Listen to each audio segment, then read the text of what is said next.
across the UK.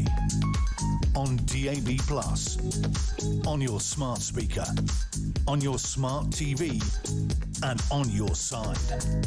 This is Talk.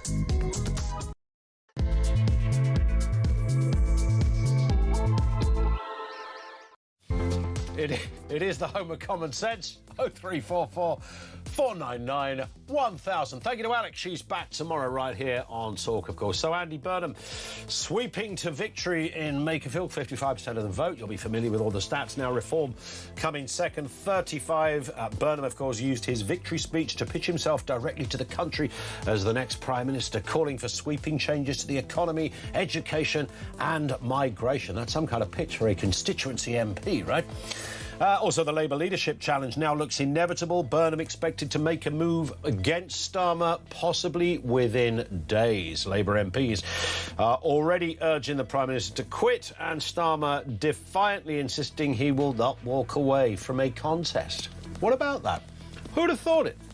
And despite pre-election fears of a split right-wing vote handing Burnham an easy ride, Restore managed only 7%, with Reform on an impressive 35%. Even combined, though, the two parties fell almost 20 points short of Burnham's commanding majority, suggesting the real problem for the right runs far deeper than factionalism alone. Can the right strike back? There's a question. 0344 499 1000. We'll bring you all the breaking news. It's a lovely hot day, hot summer's day. I think it's pretty much... Is it summer? I think it is summer. Is it summer? When does summer actually start? Finn! When does summer actually start? We're still, I think, technically in winter or something bizarre like that. Still in spring. But it's nice out there, and there are new beginnings on the horizon. It's a good day. Friday the 9th... We are in summer, are we? I didn't... The 1st of June? No way. No way the 1st of June is summer. Friday the 19th of June is a day to remember. Let's have a listen then to our new Prime Minister. It is our last chance to change, but we're going to take it, aren't we? We are going to take that opportunity and we are going to lay out a new path for Britain. There he is, a new path. Path, Andy, path if you're Prime Minister. Don't go there. So Makerfield has spoken. It didn't just speak, it practically grabbed Westminster by the lapels and shouted very loudly. Andy Burnham stormed to victory, 55% of the vote, majority of more than 9,000 in a by-election that attracted an extraordinary turnout of about 59%. That's actually higher than that constituency managed in the 2024 general election. There has never been a more high-profile by-election than this. That's unheard of in modern British politics. For Reform UK, this wasn't quite the triumph Nigel Farage had hoped for, but I think it's fair to say neither was it a disaster. Finishing second with roughly 35% confirms they remain Labour's main challenger in many working-class seats. Let's have a listen to the leader of Reform UK. What really happened here is it was vote Burnham, get Starmer out, which, of course, was our campaign message leading up to the locals on the 7th of May. So we were slightly hoist with our own petard. The problem is, being permanently second is a bit like being the world's fastest silver medalist. Nobody gets the keys to number 10 for that. I mean, I would always argue that Reform UK have been going in relative terms for such a short period of time. To even be in the conversation would ordinarily be unheard of. There is no doubt they are, if nothing else, the key challengers to the next Labour government. As for Restore Britain, the results suggest that social media enthusiasm and real ballot boxes remain totally different beasts. A lot of noise, not much electoral thunder. I feel for my fellow humans who essentially ran their opinions via the conduit of social media.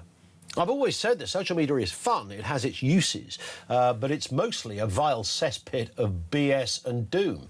You're not going to get anything from that other than loads of people being very animated. Anyone that knows anything about just a little bit about politics, this particular election result, you could have more or less written.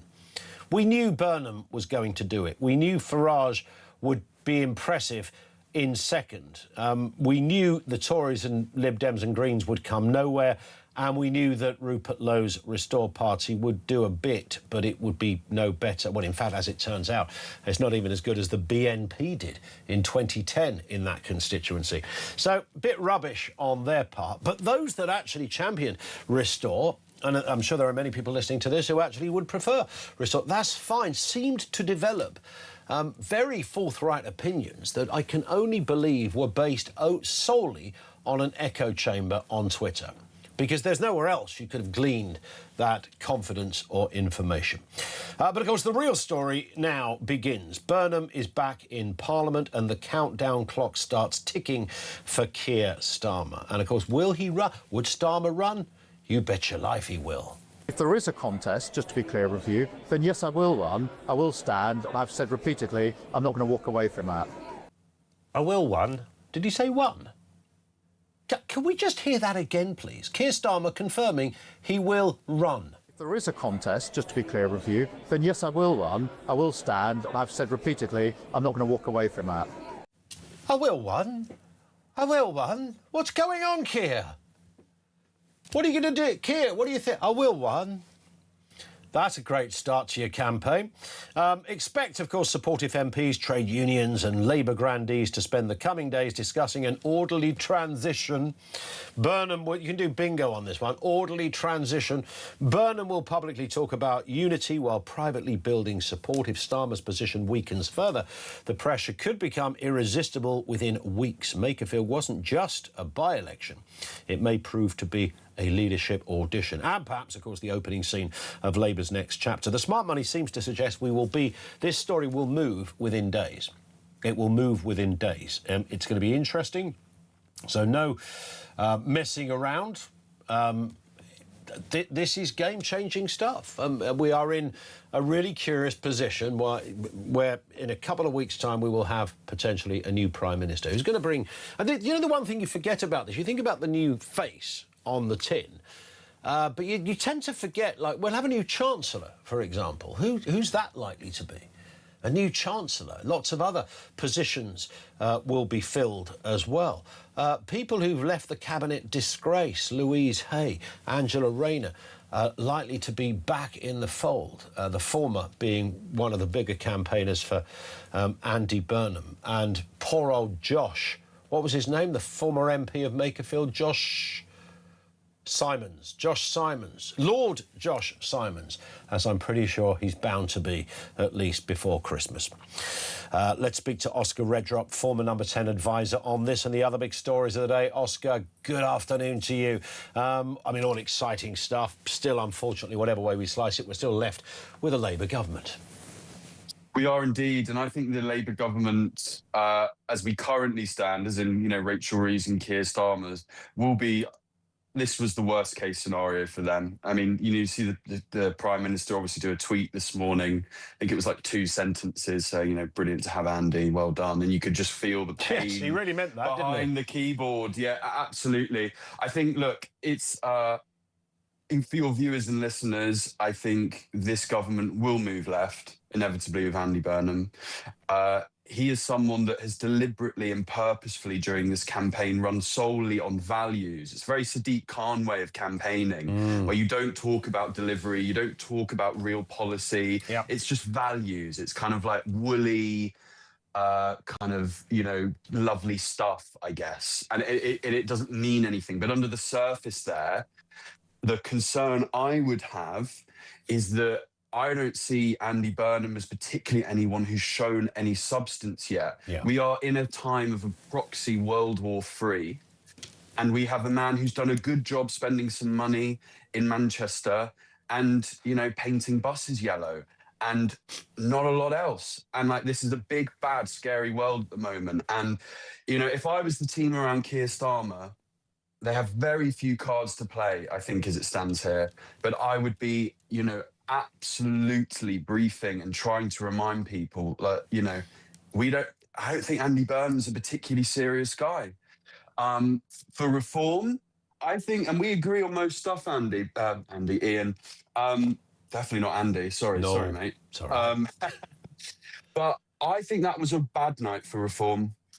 And I think that was a bad night for reform because either look, we're never really going to win this. And so that's the expectations you set. That was not the case. We had the Gorton by-election candidate, Matt Goodwin, when the by-election with Andy was announced, saying, I know that reform are going to win. That was not the expectation that reform set. If they wanted to set the expectations of this is Andy Burnham's seat, but we're really going to hold him to task and we're going to make it as tough as we can for him. And we're going to be the challenger party and we're going to beat the Tories and we're going to beat Restore and blah, blah, then that would be fine. But that's not the expectation they set. And it's a bit of an emerging pattern now. If reform are to be a majority government by the time the next election comes, ultimately, they're going to have to win one of these by-elections. Well, yeah, I was going to say, because that is the counter to what I was saying. There is something interesting about a party that's only been up and running for a relative short period of time and coming in second, beating the Tories, beating the sort of established parties. I get that bit, but it's true. If reform can't win in a good, solid, working-class seat like Makerfield, it's not unreasonable to ask the question, where could they win? Yeah, absolutely. Look, I think Andy was always going to win that seat. Yeah. And that's fine. But what I've seen with reform is a bit of political campaigning naivety. You either throw everything at it because you know that it's yours to win, or you don't. And you play it down a little bit. And if anything, you spend the resources and the time that you have saying that, well, when and if it happens and Andy does win, we need a general election. And they've kind of half put their foot in that camp, probably deep down knowing that they're not quite ready for a general election. And the other foot's been out of it. And I think that's felt confused. But look, in terms of Keir Starmer and Andy Burnham, what's going to happen, this is going to move so quickly, I think. I mean, there was a very confident briefing I saw from Andy Burnham and his team, where a couple of days ago, they're almost holding back cabinet ministers from resigning. Guys, we don't need to go too quick. Don't rush it. Yeah. That kind of air of confidence that Andy Burnham will have about him now is, I think, ultimately will be irresistible to a lot of MPs who have Labour MPs who have felt a government with no confidence. It kind of bothers me. I was just trying to think. I mean, I don't remember. I'm older than you, Oscar, but I don't really remember I don't remember Harold Wilson at all. But I know who he is, and I know he had a northern accent. And the only reason I mention that is, of course, I don't think we've had a northern prime minister since then. I mean, we've had a Scottish prime minister, but we haven't had a northern one. No, and But it bothers me that that's the thing. Why is that important? Burnham he's the king of the north, but where did that come from? I know, and look, I may not sound like it, but I grew up in the north of England. I grew up on Merseyside, and my entire childhood, and I find Andy's presentation of the north, and there are a lot of other northerners who feel like this too, a little bit kind of condescending. It's almost a bit patronising. Yeah. It's kind of, and this is the thing, it's almost like you're cosplaying what a northerner is. And the thing that I would remind these people, Andy Burnham and his team around it, I mean, some of the campaign videos about, sons of miners and da-da-da-da, it's basically like Hovis bread adverts. And it's kind of patronising. And the people like Farage and Boris did incredibly well in those northern Redwall areas because they didn't condescend. They didn't patronise those people. And so this version of a northerner that is coming out of the Andy Burnham campaign, where it's, Adidas Gazelles and going the football and having a... I know. I scored two last week, all of that business. Yeah. But, I mean, is that where we're at? That by dint of having a northern accent, you are somehow a better Prime Minister? I think it's a thing. I mean, Keir Starmer was a working-class boy. I mean, you probably don't know this, Oscar, but he was the son of a toolmaker. Yeah. Oh, God. I've got all the breaking news here. You need to get a little breaking news flash at the bottom of the screen there. Yeah, look, it's something that's quite confected. It's something that is affected, I would say, Andy Burnham. You look at those old New Labour pics from the early noughties, where he's in his shiny suit and, clean shaven and all that kind of stuff. And now it's all the Paul Smith jackets and the black T-shirts. I know I'm wearing one right now. I'm not trying to be Prime Minister. And he is almost cosplaying. Yeah. And maybe that suggests someone who's actually quite smart. And we've had a Prime Minister who is so optically kind of unaware and poor.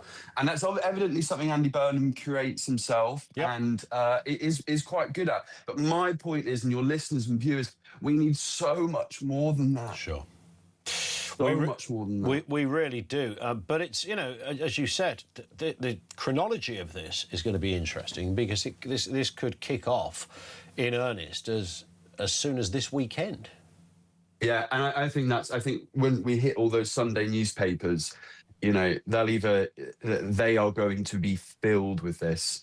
And you're right, it's going to move very, very, very quickly because let's face it, and I was in one as well, so no judgment. When I was in a Boris, zombie government for months, we've been in that phase for quite some time now with Starmer, probably since the Wes Streeting resignation. So we are already in a zombie government phase. I don't think there'll be any appetite from MPs to say, all right, Starmer, let's do something really timely, and you stand down maybe around conference time. At that point, we're like 6-7 months of nothingness. And so I think Labour are going to move very, very quickly. But one thing, be assured of this, I kind of respect it. I mean, we've criticised Keir Starmer a lot, obviously, but Keir Starmer's going to fight this. Yeah. Like that old Nokia phone that will not smash. He is going to try and resist this as hard as he can. Are you the first person to make the Nokia phone analogy?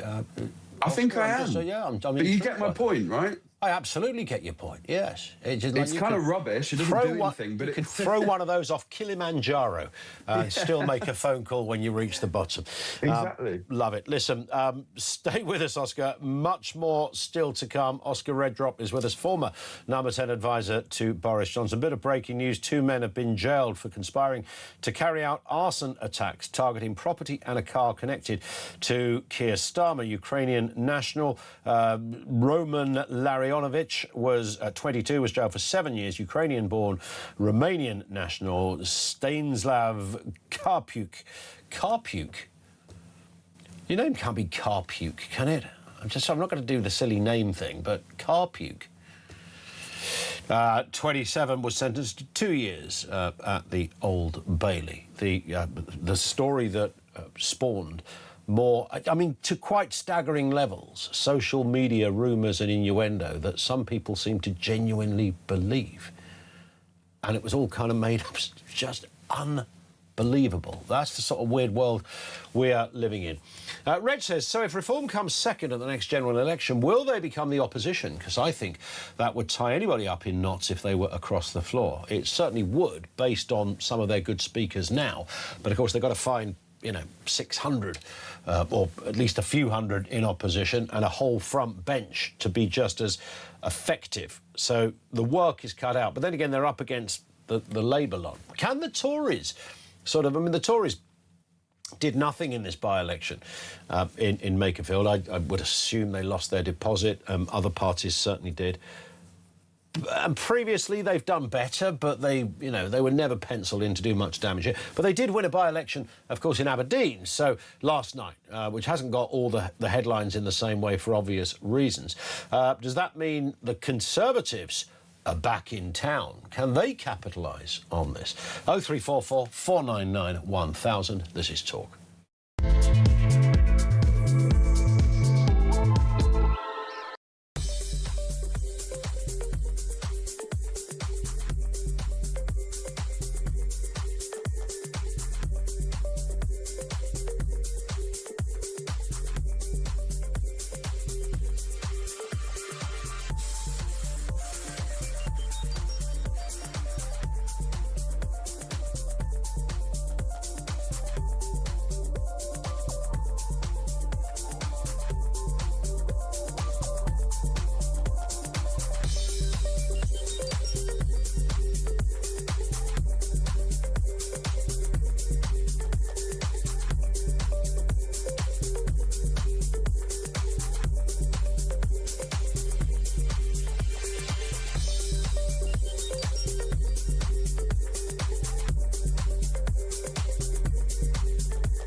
We've actually put up with half a century of being told that somehow our national flag is a symbol of oppression. Now, I think if Oxfordshire do this, they'll find themselves completely and utterly defied. People will literally just defy this.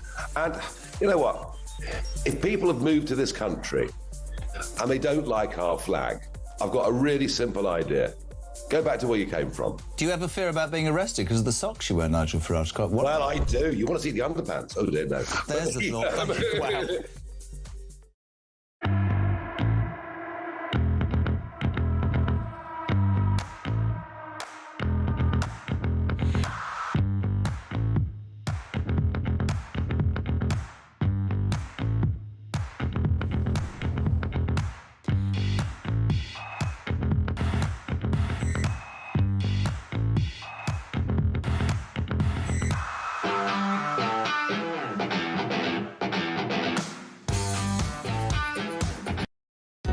Across the UK, on DAB+, on your smart speaker, on your smart TV, and on your side.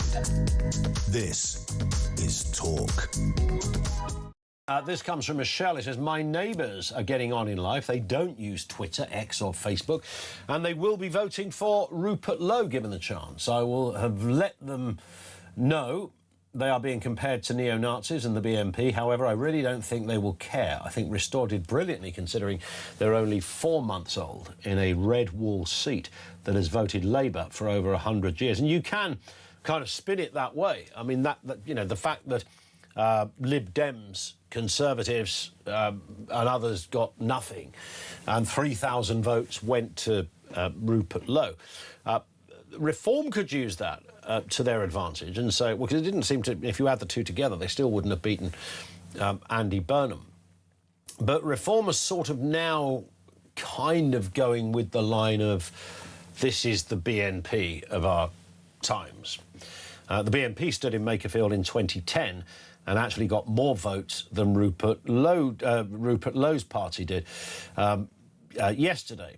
Now, that may well be a breath of fresh air to Nigel Farage. I don't know what you... Oscar Redrop is with us. I don't know what you think about that, Oscar, whether, you know, Nigel Farage... So I said this to Alex Phillips just before the news, you know, the Tories, who've always been a centrist party, but if you're a loony lefty, you know, previously would define the Tories as, you know, the worst excesses of the far right of our times, racists. And then Nigel Farage comes along with Reform, and all that anger goes to them, and the Tories are going, oh, thank God for that. If nothing else, you can blame someone else. And now you've got Nigel Farage going, oh, now they're blaming Rupert Lowe. So brilliant. So, I mean, there's a bit of Reform that will be perhaps quite glad to be able to argue that the extremities of the right have gone to they've been hypothecated to a very specific place in Restore. Yeah, particularly if you're Nigel Farage and Reform, you want to, and I think a huge part of, and I know Reform voters and members don't particularly like it sometimes, but he is sanitising the party in many ways. Then that's a big... Well, he's gone for a lot of mainstream Tories have joined. Sure. And I think that only Rupert Lowe and his party are helpful to Farage in that sense. But also, it's an odd one. Like I kind of feel like in some ways it was a better night for Restore than Reform because the expectations are so much lower, and they have shown... I know if you add the votes together, they still wouldn't have beaten, but Reform need to show that they can quash Restore, and they are just nagging at their heels a bit. You know, that they're not in irrelevance to them, and really, you know, numerically they should be, and that's not quite the case. Mm-hmm. And God, it's not my politics, so I'm not, you know, I don't say it with any glee, but Rupert Lowe has carved something out. And because politics is so much more fragmented now, and I know people make comparisons to the early noughties when, you know, you had those, you know, nationalist parties, sure, like the BNP or whatever, but politics is very different now. There is, being a very small, fragmented protest party, you have more stake in the game now because of the fragmentation we have. And Reform need to show that they can deal with that. Yeah. I wonder, you know, where this goes for in terms of Reform, whether they... I don't think they're going to need to I mean, it's not big enough to have to reinvent yourself, but I wonder whether they're going to have to sort of refocus part of who they are and what they stand for. I think so. I think, look, like they have some very, very serious people working at Reform. That is without a doubt.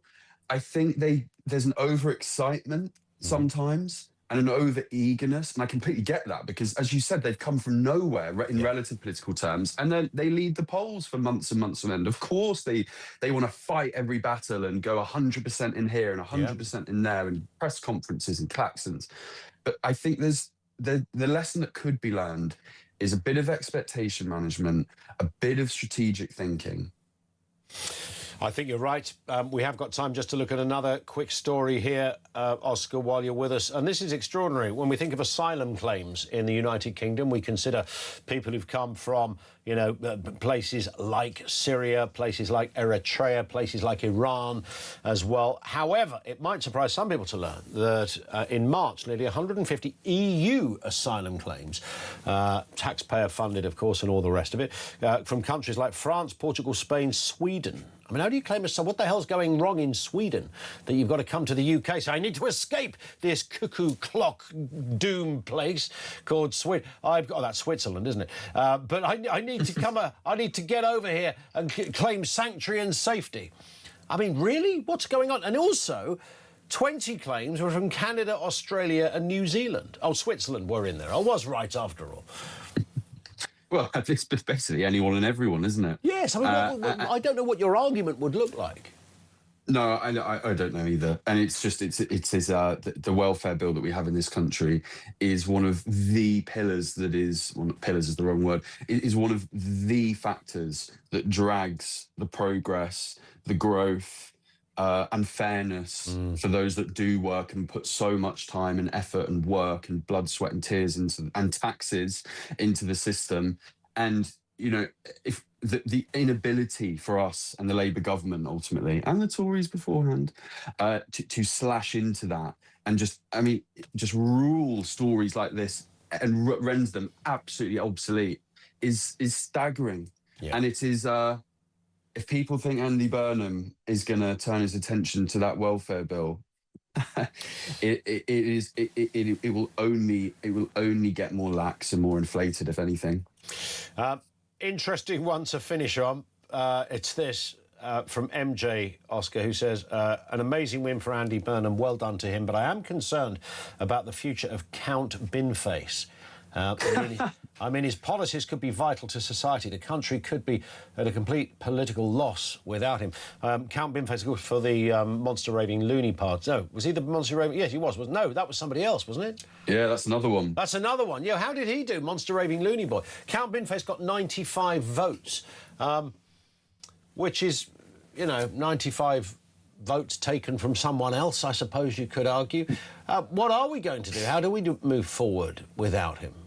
I think now's the time you reveal to your viewers and listeners that you are, in fact, Count Binface, Ian. I think the anonymity and the alter ego, I think it's time you tell everyone it's actually you behind that bin. Yeah. Do you think so? I wonder who is behind that bin. This is kind of like the... what's it called? The TV show, Take It Off, The Masked Singer. It's kind of sort of in that, The Masked Politician. Monster Raving Loony Boy got 45 votes. So, I mean, between the two of them, they nearly won it. Let's be honest.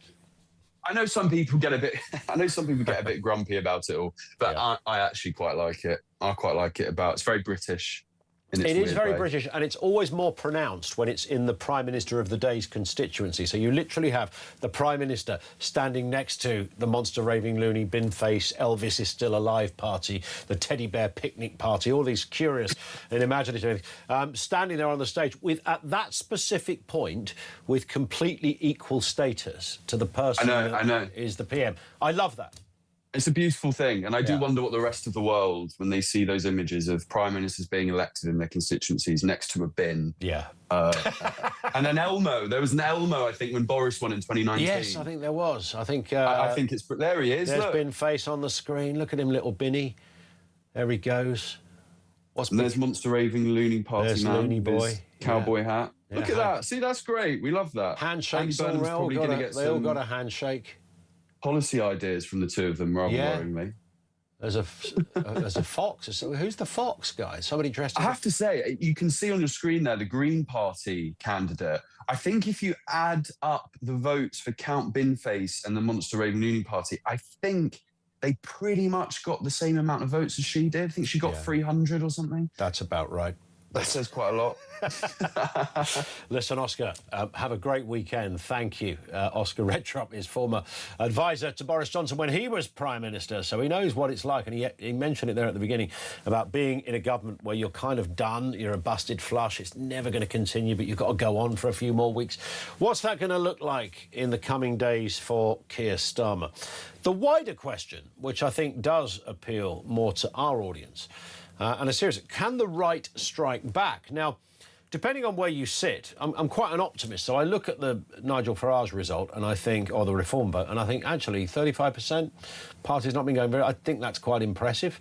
But of course, it's not enough to win. And the whole mood music was that they will win in these kind of seats. And it doesn't matter whether it's Andy Burnham, who somehow has dined out on this King of the North thing, something no one ever called Andy Burnham before, but they are now. So you could say, well, it's impressive in electoral terms and the precedent of how long a party's been going. Their journey has had booster rockets on it, Reform, and they've utterly smashed Conservative heartlands, people who've left in their droves to join a party that they consider to be more conservative. Then, of course, you've got Restore as well, so I'm really intrigued to hear from some Restore supporters as well, whether you're in that constituency or not. Can the right strike back? Because based on this is a working-class seat that is experiencing the cost of living crisis like anyone else, and they have just voted for a left-wing Labour candidate in Andy Burnham and the man who's likely to be the next Prime Minister. So I can sit here all day long and say, oh, I think instinctively people are usually to the right. Centre-right is where most people naturally are. But that election result doesn't say that. That says very much the opposite. You start to get, 55% of the vote, and you're a socialist in a working-class red wall seat.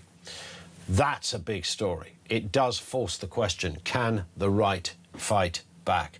0344 499 1000. We're across to Makerfield and speak to Samara Gill in just a few moments. Also, in addition to that, Peter Kellner, he's the former head honcho at YouGov, will talk to us as well and commentate on these issues. It's 25 to 2. This is Talk.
Across the UK, on DAB+, on your smart speaker, on your smart TV, and on your side.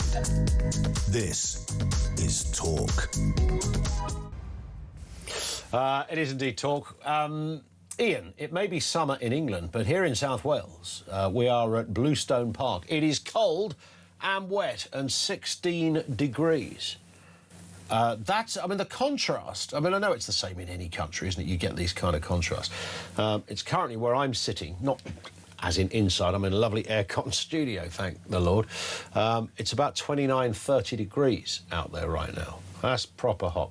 It is, of course, midsummer. Almost. SRF says, behave yourself, Collins. Next week is Solstice Day, Midsummer's Day.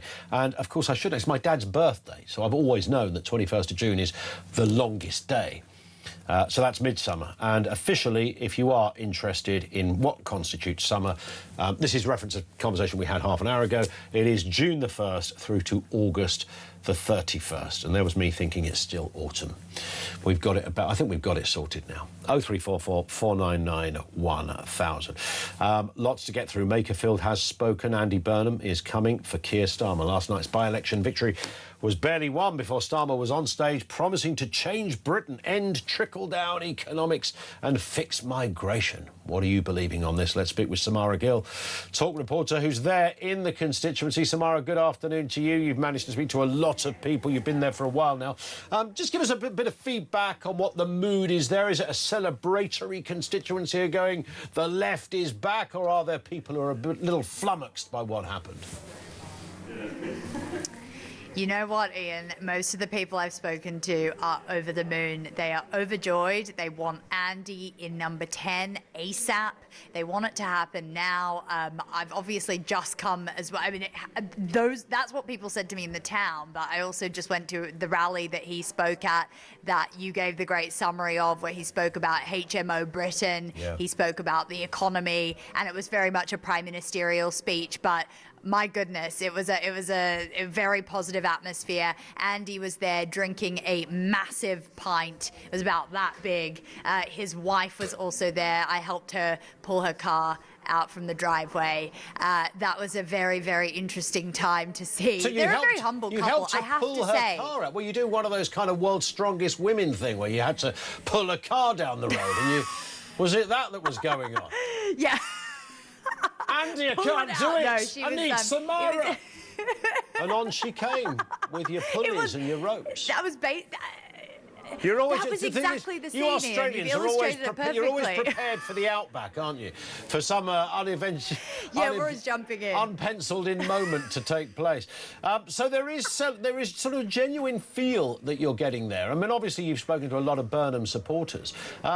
But it's interesting, isn't it? We know there will be a lot of Reform supporters who are disappointed. There'll be Restore supporters who are disappointed. But there is no doubt about it. This is not a bit of a win. This is a convincing win for Andy Burnham and Labour and the man who is likely to be our next Prime Minister. And the move towards that could happen in days.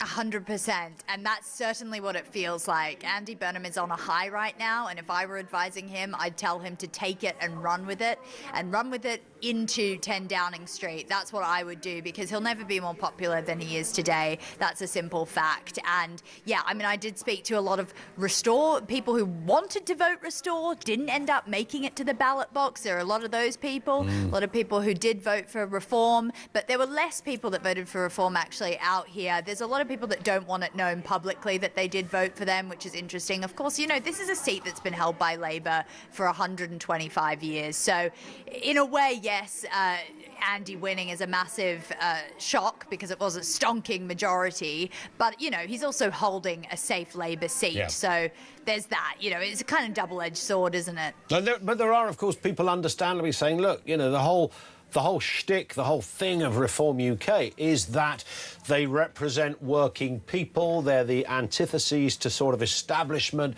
politics. Tories and Labour have let them down for years. And if Reform can't win in Makerfield, then they've got a problem. That view is certainly out there.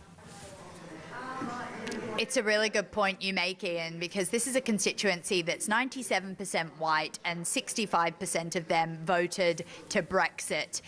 And Reform couldn't win a seat here. That's just the facts. Yeah. And that's something that Reform's going to need to go back and look at, because this should have been a hole-in-one for them, and it was an uphill battle from the start, them putting a plumber who seemed like, you know, the guy next door, up against someone who has been in politics for a very long time and does know how to work a crowd, how to say the right thing, and how to rally people behind him. And I think that's what they need to look at in the future, if they're going to be this party of the working people, Sure. if they're going to put working people forward as MPs, then they need to think about things like social media. You know, Robert Kenyon's social media came back to bite him in a very big way for this campaign, along with a litany of other issues that happened, as well as, of course, restore biting on their tail. Indeed. Although, you know, Andy Burnham did wheel out Hugh Grant on the last day of the campaign, which I thought was a bit of a risk for not dissimilar reasons. That great supporter of women. That's the one. Yeah, that's right. Well, he's got a big checkbook, you see. Samara, thank you. Yeah. Samara Gill, talk reporter in the pub in Makerfield. There's worse places to be.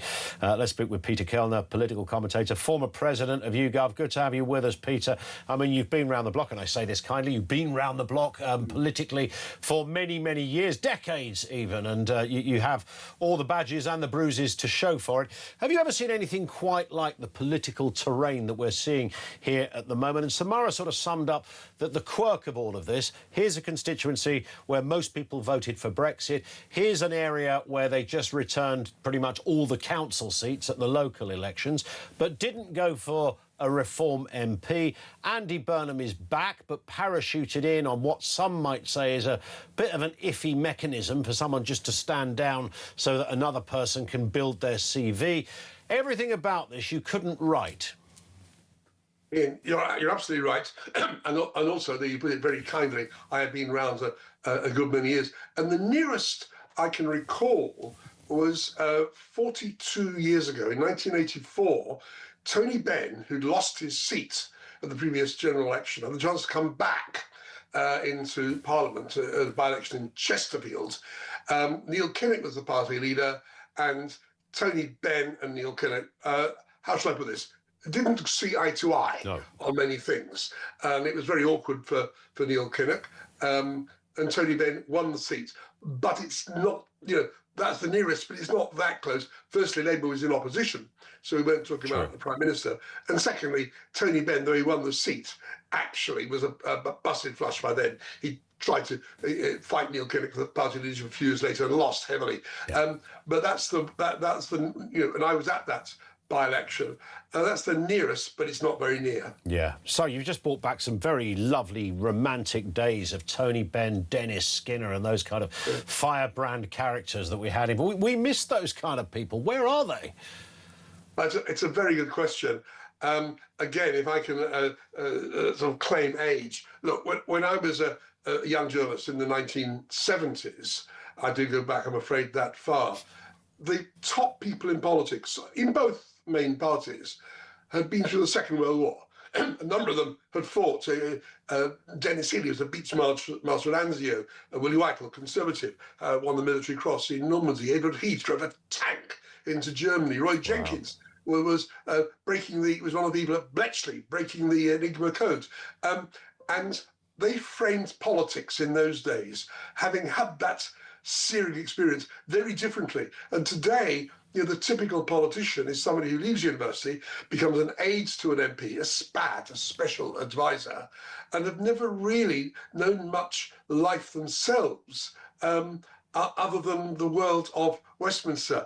I think that's a pity. Yeah, it is. It really is a picture. You put it brilliantly there, and the way you listed off those names. And there's, I always think that generation that experienced war, a country can't go through 5 years of that without it sort of doing something to the psyche, both to individuals and collectively. So the legacy of that in so many ways was huge. But and one of the absolute positives was that it did sort of bring out this interesting experience who'd had a grounding and a backdrop in their upbringing, their work and their experience that was something that, can't be replicated by doing work experience, by carrying, I don't know, Virginia Bottomley's handbag or something, and that's... When you've risked your life fighting for democracy, then taking part in democracy, there is an obvious link between the experience That's true. and what you do. And you mentioned names cross-party there, which is interesting, which kind of rather shows the sort of almost the underpinning of respect that very much existed in that era. That's right. And now, look, having said that, there are MPs who have experience, including military experience, like Dan Jarvis, the new Defence Secretary, Al Carnes, who resigned from the Defence Department, and so on. But we don't have as many. And I think one of the results is that politics is, in the sort of the serious sense of the word, a game. And that is, it's all about winning and losing. That's a good point. And the odd thing is that in playing the game, they give the public appearance of being bitter and horrible. But if you talk, as I'm sure you do, if you meet up to MPs, over a drink, or there are old party visits to some country or wherever, when the cameras aren't watching, MPs from different parties, often very different views, have a perfectly civil relationship with each other. So to some extent, we're fed an unpleasantly false view of politics from things like Prime Minister's question. Yeah. But the fact is, the politicians are, as I say, playing a serious win or lose game. And it wasn't quite like that 50 or 60 years ago. Do you know what? I've said this many times, Peter, that when I first went into the press gallery at Westminster, I remember, turning up at this place. And as you know, you never lose sight of the fact of where you are, and you never should lose sight of the fact this, incredible building that's been at the centre of so much of what this country has done. But I was always gobsmacked that all those MPs that I'm going to go, wow, the ones I really like were often the ones I didn't much care for. And the ones I thought I was going to really not like, it turned out to be the ones you could have a pint with over and over again. And as you say, you'd sit there around a table and there would be all sorts of sort of cross-party characters who half an hour ago in the chamber were tearing strips off each other, and there we were sort of sharing pints. It's kind of extraordinary in that sense, and this is sort of, now we're at a new, different level, as you say. It's all about winning and losing, the philosophical underpinning, if you like, that kind of bound different parties appears to have sort of left us, I hope, for the time being. Just talk us through, Peter, what you think the chronology, very briefly if we can, because we are short of time, the next few days possibly, or certainly weeks, what's that going to look like? Because there's no way Andy Burnham's going to sit there on the back bench and take a ministerial role in the media department. Look, I think the key decision is Keir Starmer's. Andy Burnham will, at some point in the next week or two, take on Keir Starmer. Now, does Keir Starmer then bow out, or does Wes Streeting do? But let me make one particular point, if I may, Ian. Now Andy Burnham is coming to Parliament, there's a vacancy in Manchester for the mayor. There's going to be a by-election for Manchester mayor. It's a big thing, and it looks like it may be held in late July. Now, my best guess, any of you who puts money on it, it's on them. My best guess is that if Andy Burnham is already Prime Minister, he will have a public honeymoon, and I think Labour will hold the Manchester mayoralty. If the battle is going on, and if there is a proper contest, it'll take a couple of months. So it'll be going on, and Keir Starmer will still be Prime Minister at the time of the Manchester by-election. I think Labour will probably lose it, and Reform will win it. Now, whether the people involved in the next week or two factor in the consequence of their decision for this really rather important mayoral by-election in Manchester, well, we'll have to wait and see. But there is, I think, a pretty clear link between what politicians, what Keir Starmer, Andy Burnham and Wes Streeting do in the next week or two, and the way this rather important by-election in a few weeks' time pans out. Indeed. Peter, lovely to have you on. Always great to gauge your views. Thank you. Peter Kellner, political commentator. He's the former president of YouGov as well. Great analysis from him. Over to you. We're going to talk to Liam Deacon in a second, former Brexit Party press officer, head of press over there, certainly a Reform supporter now. We'll talk to him in a moment. He certainly divided the room last time he came on. There's a right old social media row, as they say. Details to come. Over to you as well. 0344 499 1000. Can the right strike back is one of the many questions from this. 10 to 2. This is Talk.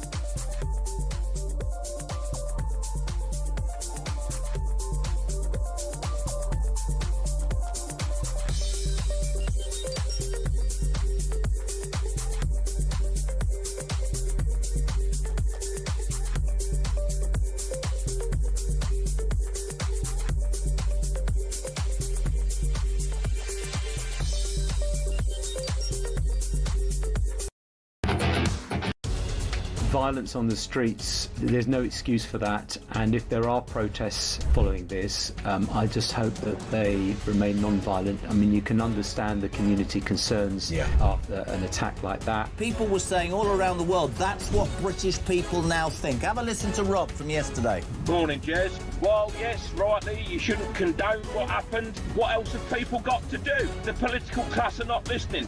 These people who are coming over here illegally, they're rapists, terrorists. They're coming over here, it's literally like putting a wall in a sheep field.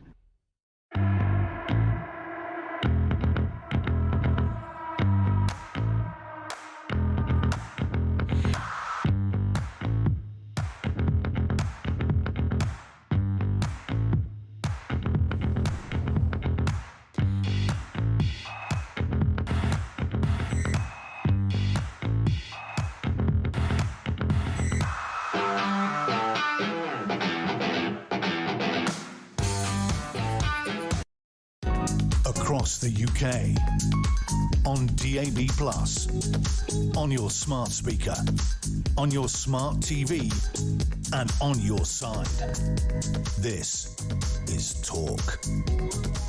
So many elements and facets to what happened yesterday in Makerfield. I've been saying for weeks, can't wait for this day, for Friday, just to sort of pull it apart and chew the fat and see where, you know, it's almost like is it calm after the storm? I don't know. There's many storms perhaps still to come. Rupert Lowe's Restore Britain was supposed to be the threat that split the right-wing vote, of course, and handed Labour victory by default. But in Makerfield, they managed just 7%. The party that promised to outflank reform on immigration and free markets has shown, at least for now, the limits of its appeal. Liam Deacon is with us, communication consultant, former head of press at the Brexit Party. Last time you were on with us, Liam, you probably know where I'm going with this. We just had what I thought was a fairly standard chat, and you were obviously essentially championing the reform ticket, which the last time I looked you're allowed to do in a democracy. And you had a right old pile on social media. Man alive. I woke up, I can't remember the next day or whenever it was, I looked at it and there were just hundreds and hundreds of people that thought you had no right to share the same gene pool with the rest of us. I'm a big boy. I can handle it. It's fine. Well, when I read it, I thought Deacon won't give a hoot about this. So no. I knew you were fine. You know, I was frustrated, though, genuinely really annoyed with what I saw up in Makersfield. Like, you know, for my whole life, I have believed that we needed to get outside of the two-party system. And, you know, it's only for the past year that we're starting to, you know, this is really starting to feel like a reality, with Reform becoming the biggest political party in the country. And I was annoyed that, you know, people were throwing their toys out of the pram before we'd even given them a chance to go in government and show us their mettle. I was genuinely annoyed about that. But I was perhaps a bit unkind, because, I mean, I don't doubt that a lot of the people that voted for Restore did it for the same reasons that I want Nigel Farage to win, that they want to save this country from the woke left, all right?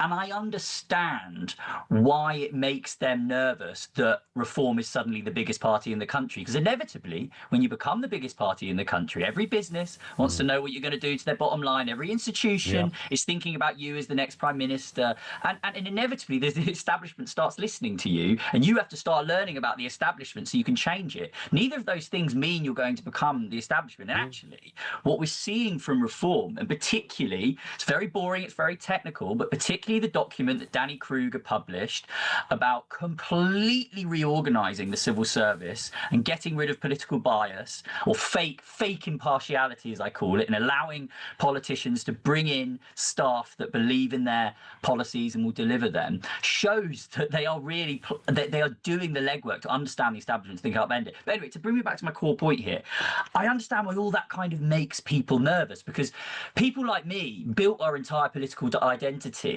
on this feeling of being the outsider. Do you know what I mean? For years we're the outsider, and suddenly we're not, mate. Suddenly we're the biggest political party in the country. But what did you think winning would look like? What did you think saving this country would mean, unless it's becoming the biggest party that's about to absolutely take over and upend the establishment? But anyway, anyway, as it panned out, they got 6%. They got less than some independent did at the last general election. They are not the transformative movement that they said they are. Yes, there are some energetic and committed and patriotic people that back Restore. And what they need to take from the result today is that they need to get behind reform. Because the whole argument about Restore is they were like, even if we do let Labour have this victory, it's about showing that Restore is the biggest challenger on the right. Well, they've objectively shown that they're not now, okay? If you can only get a couple of thousand votes, okay, but Reform are still clearly the number 2, okay? There's also been a national poll out today by Find Out Now that shows that Reform are 10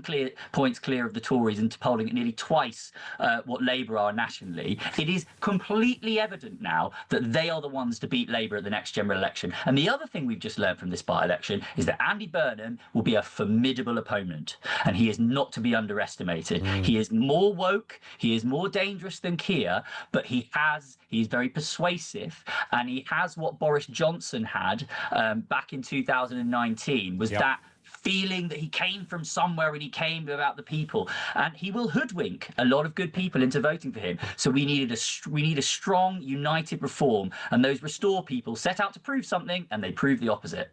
Do you think then this is seen as a blip? Because, you know, the arguments against Reform is that, come on, guys, if you can't win Makerfield, white working class neck of the woods, red wall, Brexit constituency, then where can you win? We've got 20 seconds, Liam, if you can. Yeah. Well, no, I mean, it's disappointing. They've lost a couple of by-elections on the trot now. But as I say, it's very clear that people were, A, voting for Andy Burnham because they're so desperate to get rid of Starmer, and B, that he did have a strong local support base. But just remember that the local elections just prior to this by-election, Reform won every single ward apart from one. So people there support Reform, but they clearly thought in this instance they had to vote Burnham to get rid of Starmer, OK? But the message that we have to take away from this is all those good patriots that were tempted to vote for Rupert Lowe, get behind Nigel now, and let's take down Burnham in 3 years' time.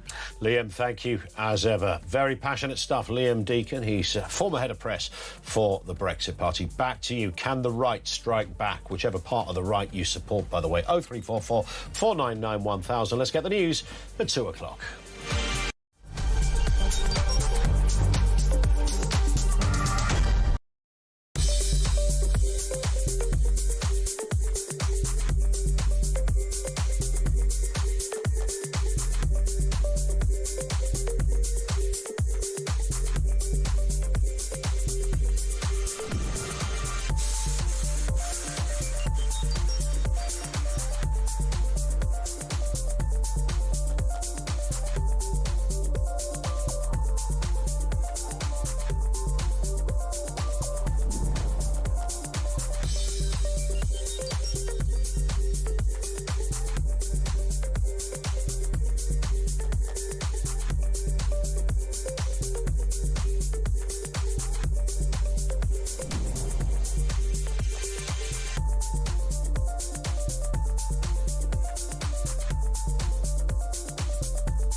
Across the UK, on DAB+, on your smart speaker, on your smart TV, and on your side.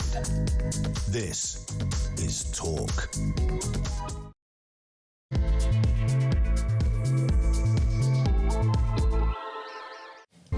And good afternoon. Yeah, welcome back. It is the home of common sense. We are naturally responding to Andy Burnham sweeping to victory in Makerfield. 55% of the vote. He didn't just nudge it. He convincingly won. Reform coming second at 35%, as Burnham, of course, used his victory speech to pitch himself directly to the country as the next Prime Minister, calling for sweeping changes to the economy, education and migration. Thoughts on that? And of course, you know, we know the leadership challenge now looks inevitable, with Burnham expected to move against Starmer possibly within days. Labour MPs already urging the Prime Minister to quit. Mr Starmer insisting he will not walk away from a contest. What are your thoughts on that? And despite pre-election fears of a split right-wing vote handing Burnham an easy ride, turns out that Restore managed only 7%, with Reform on 35. Even combined, the two parties fell almost 20 points short of Burnham's commanding majority, suggesting the real problem for the right runs far deeper than factionalism alone. We'll have more on that as well. And on that question of the right, can the right fight back? Is that still a possibility? What do they have to do? Do they have to merge, Restore, Reform? I can't see that happening. Frankly, will Restore, as the much smaller outfit of the two, just quietly disappear? Thoughts on that? And if you are somebody who supports Rupert Lowe's party, we'd love to hear from you. Let's get a word on this from Adam Bolton, legendary political journalist, now Times radio presenter. Adam, nice to have you with us. I mean, look, the by-elections come and go. I think most of us of varying ages and generations have never seen anything quite like this in terms of what happened, who it happened to, why it happened, and what the implications of it happening are. Yeah, I mean, you're absolutely right. This is a sensational by-election. I mean, for starters, I can't recall another by-election where it's been vote for this party to get rid of that party's leader. Yes. Which is effectively... Quite bizarre when you put it like that, isn't it? What Andy Burnham had going for him. And, you know, as Reform UK have been pointing out, when they did so well in the local elections, they were saying vote for us to get rid of Sir Keir Starmer this time round. It's vote for Andy Burnham of Labour to get rid of Keir Starmer. So that's unique. And then, of course, the scale of Andy Burnham's victory, particularly given those local election results, it's one for the record books to turn things round so quickly, really, in a matter of weeks for the Labour Party. What it shows is that, yes, he's got strong personal appeal, but I think the big question is that a national appeal, or is that localised to the area where he's been the Mayor of Greater Manchester, where he grew up, and where he's been seen as the King of the North? Can that translate into being King of the Labour Party and thus Prime Minister? It's kind of interesting how, and you know what politics is like, Adam, perception becomes reality. I mean, Andy Burnham was, he fairly successful. You know, he was a cabinet minister under Gordon Brown, and he tried for leadership a couple of times. So he was sort of a known figure, gets the mayoralty in Manchester. But then suddenly, as this by-election was called, the kind of the projection that was imposed upon him, I wouldn't say completely came out of nowhere.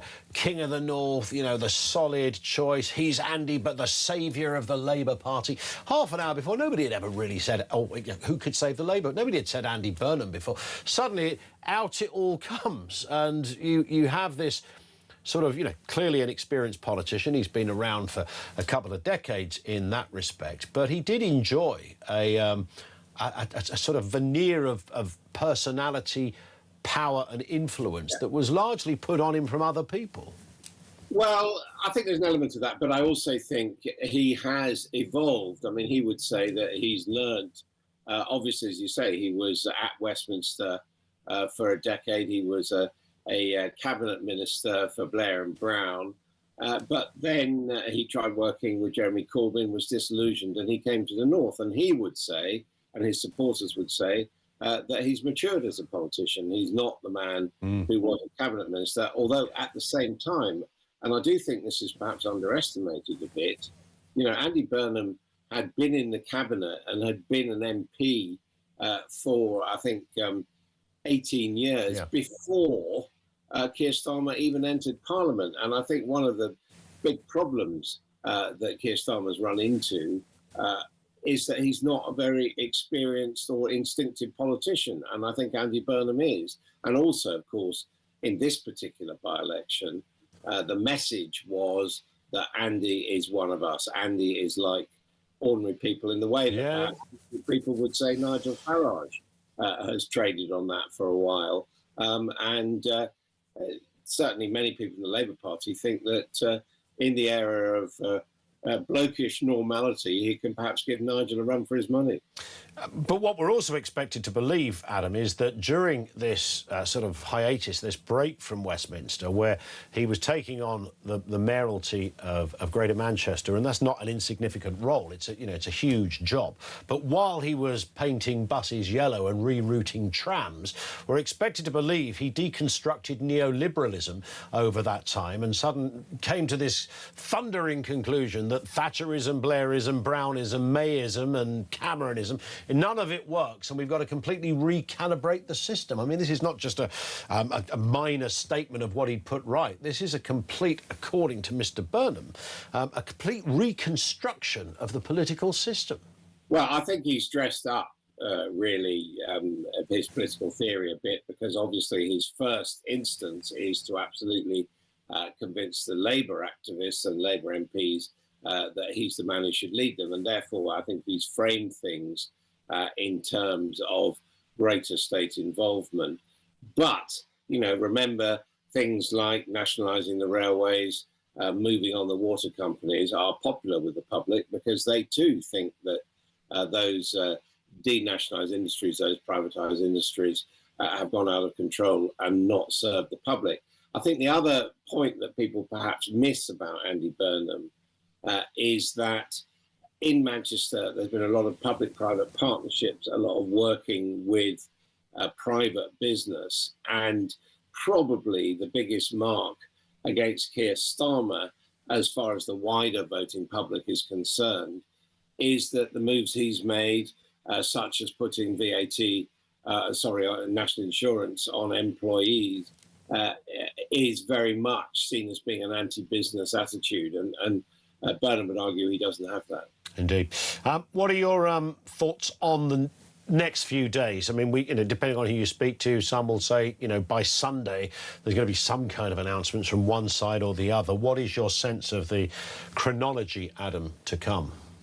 Well, I think there's a real chance that if Keir Starmer is too stubborn, that he could blow this for the Labour Party. I don't think saying, oh, well, we've got to concentrate on the mayoralty of Greater Manchester is a particularly brilliant argument. I mean, it is quite clear, and, just about everybody you talk to in the Labour Party, in spite of people not necessarily liking changing Prime Minister's midstream and all that, they think Keir Starmer is done. He is massively unpopular with the public, and there ought to be an orderly transition towards Andy Burnham, if possible, without having a full, drawn-out Labour leadership contest, which goes on for months and brings in the trade unions and is not really what the country needs. So, Keir Starmer is saying, I'm what the country needs. The problem is he's just about the only person who believes that, including in the Labour Party, including all those people who gave Andy Burnham their vote last night. If you take Keir Starmer out of this, is there any serious threat to Andy Burnham from anybody else? No, not really. I mean, I suspect that if it comes to Keir Starmer saying, I'm not going, it'll be Wes Streeting who launches the challenge. But I also suspect that Wes Streeting would be a stalking horse. Yes. And at the point that Burnham is licensed to come into the competition, he would say, well, let's not have a contest. I'm going to withdraw in Burnham's favour. And then, we could be in the grotesque situation where we have Keir Starmer saying, I want to fight on, I'm what the country needs. And more than half of his own MPs are saying publicly, sorry, mate, you're not. We will see and watch with interest with popcorn at the ready, Adam. It's not going to be dull, that's for sure. Great to have you on with us. Adam Bolton, Times radio presenter, bit of a legendary political commentator. He's also been around the block for many decades on these things. I think he's certainly right on that last point, isn't he, that there's no serious contender for to Andy Burnham. Oh, I think, Adam, I think Adam just wanted to add something in there. We've got Adam back. No. I apologise. So I honestly thought Adam had finished on a lovely, beautiful crescendo note there. But what he was saying there is true, isn't it? Wes Streeting will kind of be... He will suggest he's going to challenge his leadership just to invoke the mechanism to get the thing working. Then Burnham will come along, everybody will side with Burnham. Streeting is guaranteed to get a good job back in the cabinet. I think he'd probably like the Home Office.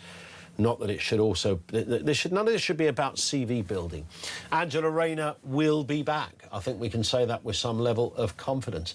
We will certainly be looking at Louise Hay. You may remember her, Transport Secretary for just a matter of, was it just a matter of weeks or at least a couple of months? And then she had to walk the plank because of some nefarious activity involving claiming insurance on a mobile phone that was stolen, that was never stolen years ago.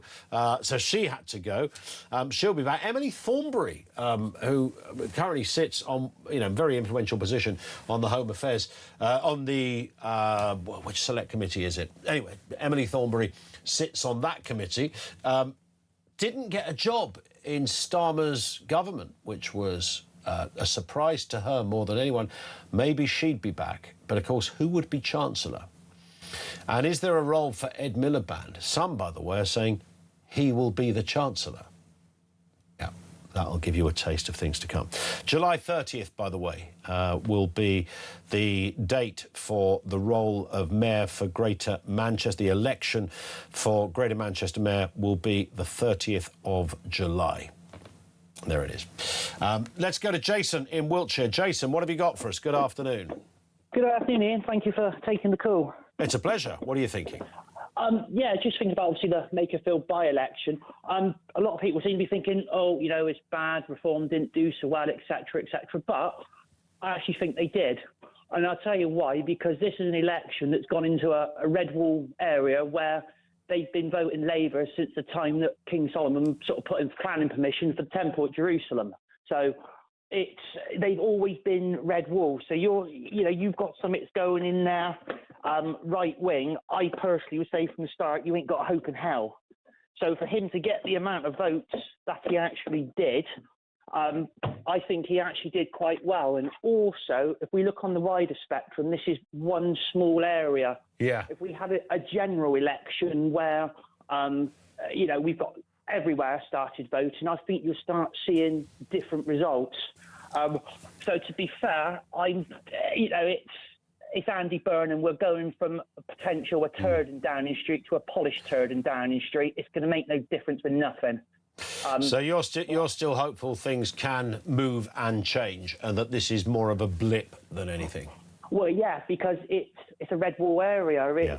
This is full of left wing people. I mean, listening earlier, when Alex was on, they were doing some reporting. Anyway, sure. They spoke to one bloke. He liked Andy Burnham because he worked for the Northern Realm and he got a pay rise. Now, when you've got people like that, think that way, got it. You're never going to change them. But what he hasn't thought of, all these pay rises that he's been given, it's affecting him because he's going to have to pay more tax. He's going to suffer on other areas, but he doesn't think of that. I just think it's a red wall area. They were going to win. Let's get on with it, crack on, because if Matey goes in, old Burnham, I don't think it'll be long. There'll be a general election, and I think... Do you think there'll be a general election? Why would there be a general election, though? Because I reckon he's going to, as I said to you, we're going from a turd to a polished turd if this happens. But that's a matter of political opinion, isn't it? I mean, something really big would have to happen for there to be a general election. Well, something so seismic, other than me and you going, we don't like him very much. No, I mean, he's already speaking about if he's going to try and nationalise God knows what. I mean, I think if our energy and all that become nationalised in this country, I think it'd be an absolute disaster. Imagine all what he wants to do, just nationalising energy companies, nationalising this, that and everything else he was talking about. It would never cope. If you think, I mean, I mean, these things sort of. How are they gonna? But they would. Well, they might plan for it to happen. They wouldn't necessarily do it all at once. They might say over the next 10 years we're going to renationalise. Who knows? We will see. It's certainly not. As I said to Adam Bolton, Jason, it's not going to be dull. It's always going to be exciting in this sense. Thank you, Jason, in Wiltshire. 0344 499 1000. We're going to speak to Henry Murison shortly as well, Chief Executive of the Northern Powerhouse Partnership and former Labour advisor, to get his take on Andy Burnham, a man who is certainly pencilled in to be our next Prime Minister. Just a case of when. Thoughts on that? Lines are open. This is Talk.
Violence on the streets, there's no excuse for that, and if there are protests following this, I just hope that they remain non-violent. I mean, you can understand the community concerns after an attack like that. People were saying all around the world, that's what British people now think. Have a listen to Rob from yesterday. Morning, Jez. Well, yes, rightly, you shouldn't condone what happened. What else have people got to do? The political class are not listening. These people who are coming over here illegally, they're rapists, terrorists. They're coming over here, literally like putting a wall in a sheep field.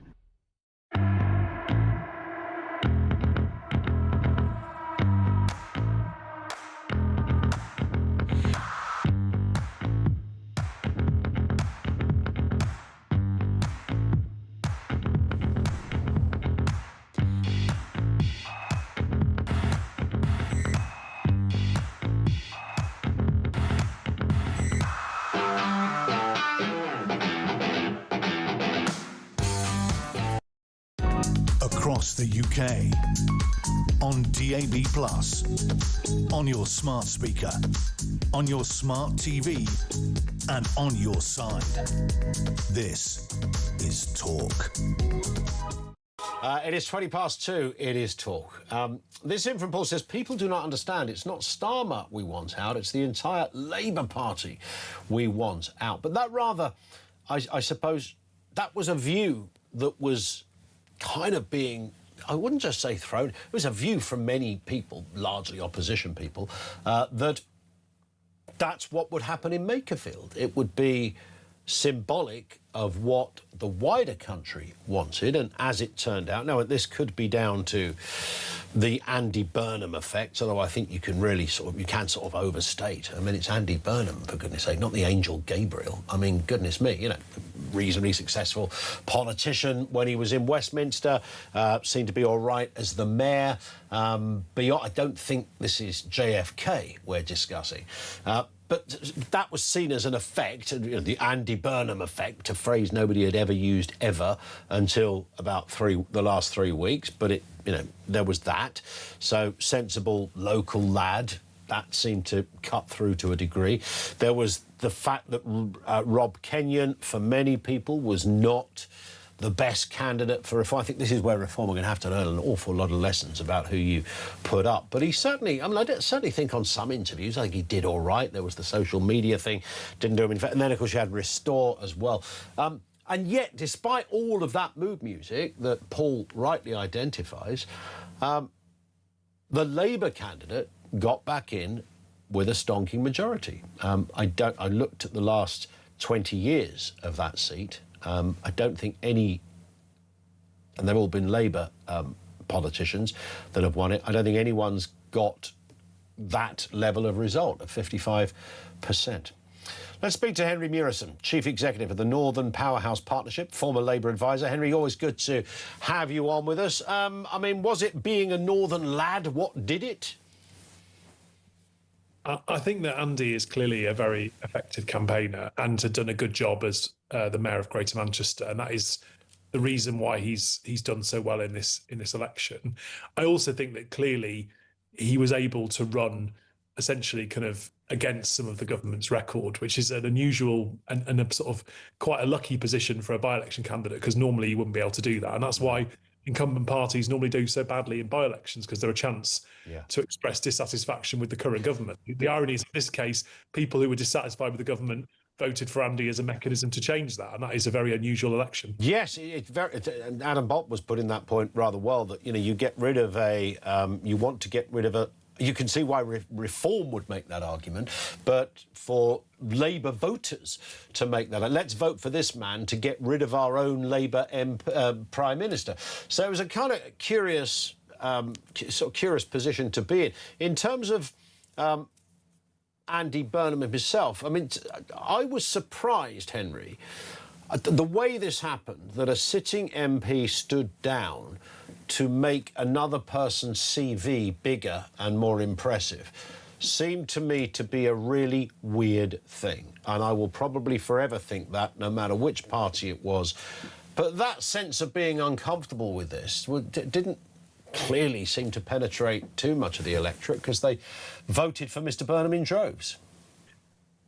I mean, I think the irony of this is actually one of the things that I think is interesting about this by-elections. It turns out that Josh Simons was surprisingly popular. I think a lot of people who've been to the by-election told me that they picked up quite a lot how popular Josh as the MP had been, not just journalists but party activists as well.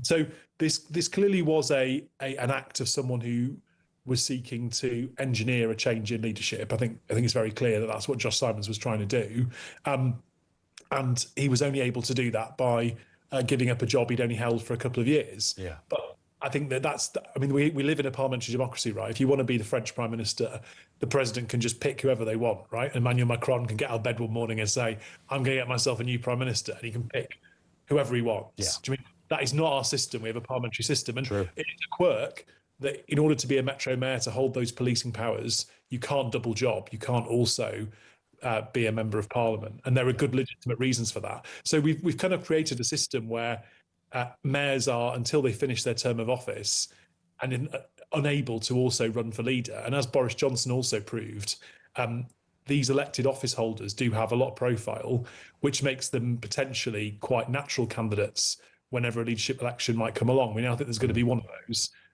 for the Labour Party, and there'll be at least two candidates, it seems, because the Prime Minister said again today he's planning to stand in it. And Andy has now managed to take part in it. If someone like Wes Streeting had triggered a contest a few weeks ago, Andy would have been excluded from that. And I think party members and the public would have had real objection to someone who a lot of people would like to be leader of the Labour Party not being able to take part. So I think it's a weird thing to have done, but in the circumstances, it was the only thing that could be done. And that's what I think people in Makerfield were all right with, which is that Andy Burnham was very transparently saying he was wanting their votes so he could go and change the country, not just their own area. And I think the fact that he leaned into that is probably why it worked. A lot of people very suspicious that Josh, the former Labour MP, will be given some kind of big job as a result of standing down. I perish the thought that would be the case, although I am hearing that he's penciled in to be the head of NATO, the United Nations, the World Health Organization and the World Wildlife Fund as well. So we will wait and see on that one, Henry. In terms of your own thoughts on this, from a business perspective, look, you know, Andy Burnham was a good voice. He's a very slick orator. Very friendly, personable, ordinary lad. You know, we don't want people just because they've got a northern accent, or even just because they've got a southern accent, for that matter. You know, we want people who are good, and I don't doubt the fact that he's, you know, very... met Andy a couple of times. I know you know him well, but Yeah, nice guy and all the rest of it. But, of course, significant change is what it really comes down to. So once everything's settled, once you see that podium wheeled out at number 10 and Andy Burnham stands, as I've just had a meeting with the King, he's asked me to form a government, all of that stuff. And he spends his first weekend in Chequers, where you must surely do star jumps on the bed the first day you get into there going, I can't believe it, look where I am, Churchill slept here. Once you've done all of that, the serious business, Henry, kicks in, right? You've got to do something serious. He's got to make a difference. And I mean, there's a lot of ifs in that. I think in terms of it's not a certainty that he will be Prime Minister. Clearly, I mean, he hasn't launched a challenge yet. Kind of is, though, isn't it, Henry? Yeah, I mean, I think there are a number of things that could still go wrong. And I mean, Andy was supposed to be leader of the Labour Party last time he stood to be leader. True. Those of us who were around at the time can say and the time before. Yeah, I mean, to be fair, he was an outside bet the first time. Yeah. He was the front runner the second time. So, I mean, I don't think Andy will be counting any chickens just yet. And I think he's got a very strong team around him. Lou Haig, for example, who used to be the Transport Secretary, a very effective, tough political operator, and many of the others around him also similarly talented people. But a political project in the end relies, as you allude to, on what you do with political power. Mm-hmm. We are a country that faces lots of economic and social challenges. Having a comprehensive plan to deal with those things and to use Labour's not inconsiderable mandate, right? Because, I mean, this is a Labour Party that was elected with a huge majority just a couple of years ago. And you wouldn't really know that currently. I mean, this isn't a particularly bold administration, and it has probably done some really good things, which I'm sure we could discuss at length and I could bore your viewers to death about, but they haven't communicated that very well to the public. So I think that you've got to think through. I could say there are lots of things the Chancellor, for example, is proposing to do to change the way we control tax in this country, the way we invest in infrastructure. These are all great ideas, but you probably do need someone who's able to convince the public that those ideas are going to deliver real benefits to their lives. That's very true. And, of course, that convincing doesn't come just through one man, Henry, does it? There will be a team. People think of a new Prime Minister. They don't always necessarily think about, well, that means a new Chancellor. Now, that's quite pivotal. This is an area that, you as a person that knows about local businesses and confidence, and it is that C word that is key, of course, to commerce and businesses, small and medium enterprises doing well. They've really been under the cosh in the last couple of years. I mean, who's that person in your mind, Henry, that you think could sit there as essentially the number 2 to the Prime Minister, but with that big golden abacus of fiscal doom or joy, depending on where you're sitting? Well, I mean, Rachel Reeves is very much still the Chancellor, so I don't think I could speculate about. Well, you can. It's not North Korea, Henry. You can. Go on, give it a go. Well, no, I mean, the reason for saying that it would be hard to speculate is we don't definitely know it'll be Andy. It could be someone else who ends up wearing the crown, right? So there are a large number of things that have to happen before you get to any sort of reshuffle. And clearly, one option would be to keep the current Chancellor. That's not entirely out of the question, particularly. The main issue that the Prime Minister is going to have, if there is going to be a new Prime Minister after Keir Starmer, whether it's Andy Burnham or someone else, is how do you demonstrate to international markets that you've got a credible plan? It's not that those people can decide your policy. It's they can decide your policy and your sums don't add up. And so making sure you've got someone who can demonstrate that they're going to get the sums to add up, that they're not going to spend more money than they can bring in taxes, that they're going to borrow responsibly to fund infrastructure and investment in our defence. Those are the key questions that an incoming Prime Minister is going to need their Chancellor to answer. Indeed. Now, I think it's looking more and more likely that if Keir Starmer is going to remain in number 10, he's going to have to fight a leadership election to do so. So that, I think, is the only real certainty right now. And I think the business community, as you allude to, are a bit worried about what a drawn-out process might mean. If the Labour Party isn't able to decide amongst its principal kind of candidates on a way of circumventing that, the rules are very clear that if you want to get rid of the Prime Minister, you've got to challenge him, and that means a ballot of all members of the party once the MPs have chosen who else gets to be on it other than the Prime Minister. And I mean, politics is always learning how to count, and it's learning how to count in terms of getting yourself elected, selected. It's also learning how to count in terms of how you manage the country's finances. And I think the one thing I would say about this government is, for all the things they've got wrong, they have broadly managed to maintain the confidence of markets. And that is a pretty important criteria for any government. And we all remember back to Liz Truss, and it's difficult to find a figure as uniting as her on any radio station, but people left and right all unite in saying what a disaster Liz was. One of the few things that on your programme always brings many people together, right? Even from the right, you often have got nothing but negative things to say about Liz. You don't want to end up like Liz Truss. So I think the key point, I think, of Andy's kind of messaging over the last 24 hours has been about the economic advisors he's using, about the fact that he's taking heavyweight advice. I think some of the comments made in the media last year in the Rumps Labour Party conference about the bond markets, etc., have been hard for him to live down. But I think he probably has now accepted that he's got to fix that issue. Otherwise, all the other good things he might want to do are going to be put at risk. Henry, very thorough stuff from you, sir. Thank you very much. Have a great weekend. Enjoy the sunshine. Henry Murison, Chief Executive of the Northern Powerhouse Partnership. He's a former Labour advisor, being quite, I suppose, careful in not running away with the idea that Mr Burnham is going to be the next Prime Minister. He is going to be the next Prime Minister. I reckon I'll put money on this. Wes Streeting is going to be the next Home Secretary. Not sure about the Chancellor thing. I mean, I think sticking Ed Miliband's quite popular with some sort of grassroots lefties, but he's an absolute disaster zone when it comes to just kind of selling the point, being the credible operator or counter. It would be just horrific. Emily Thornberry, Attorney General, she'll come back in. Louise Hay will come in as head of mobile phones. So there's going to be all sorts of different roles created. It's going to be great for us and for you to talk about.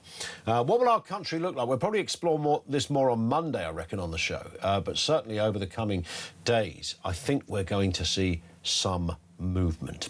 0344 499 1000. So, lines are open. Your thoughts on this? Lots of calls and comments still to come. Just gone 2:30. This is Talk.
Across the UK, on DAB+, on your smart speaker, on your smart TV, and on your side. This is Talk. It is Talk. 0344 499 1000. Karina says the reason Andy Burnham won by the large majority was only because people everywhere detest Starmer and want him gone. I'm a Reform Party member. I would have voted for him just to get shot of Starmer. But you see, I struggle a little bit with that because Andy Burnham will be better than Keir Starmer.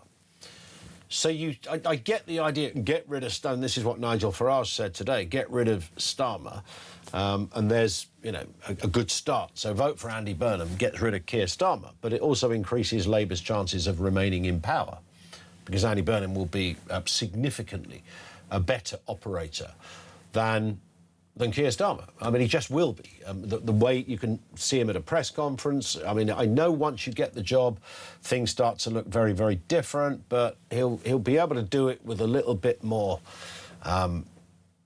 relatability, I think, than Starmer, who's been just absolutely awful in that respect. You know, considering this bloke used to stand there at the Old Bailey, you know, performing to juries to avoid somebody going to jail, you'd think, wow, anyone who's been a lawyer at that level would be pretty good at it.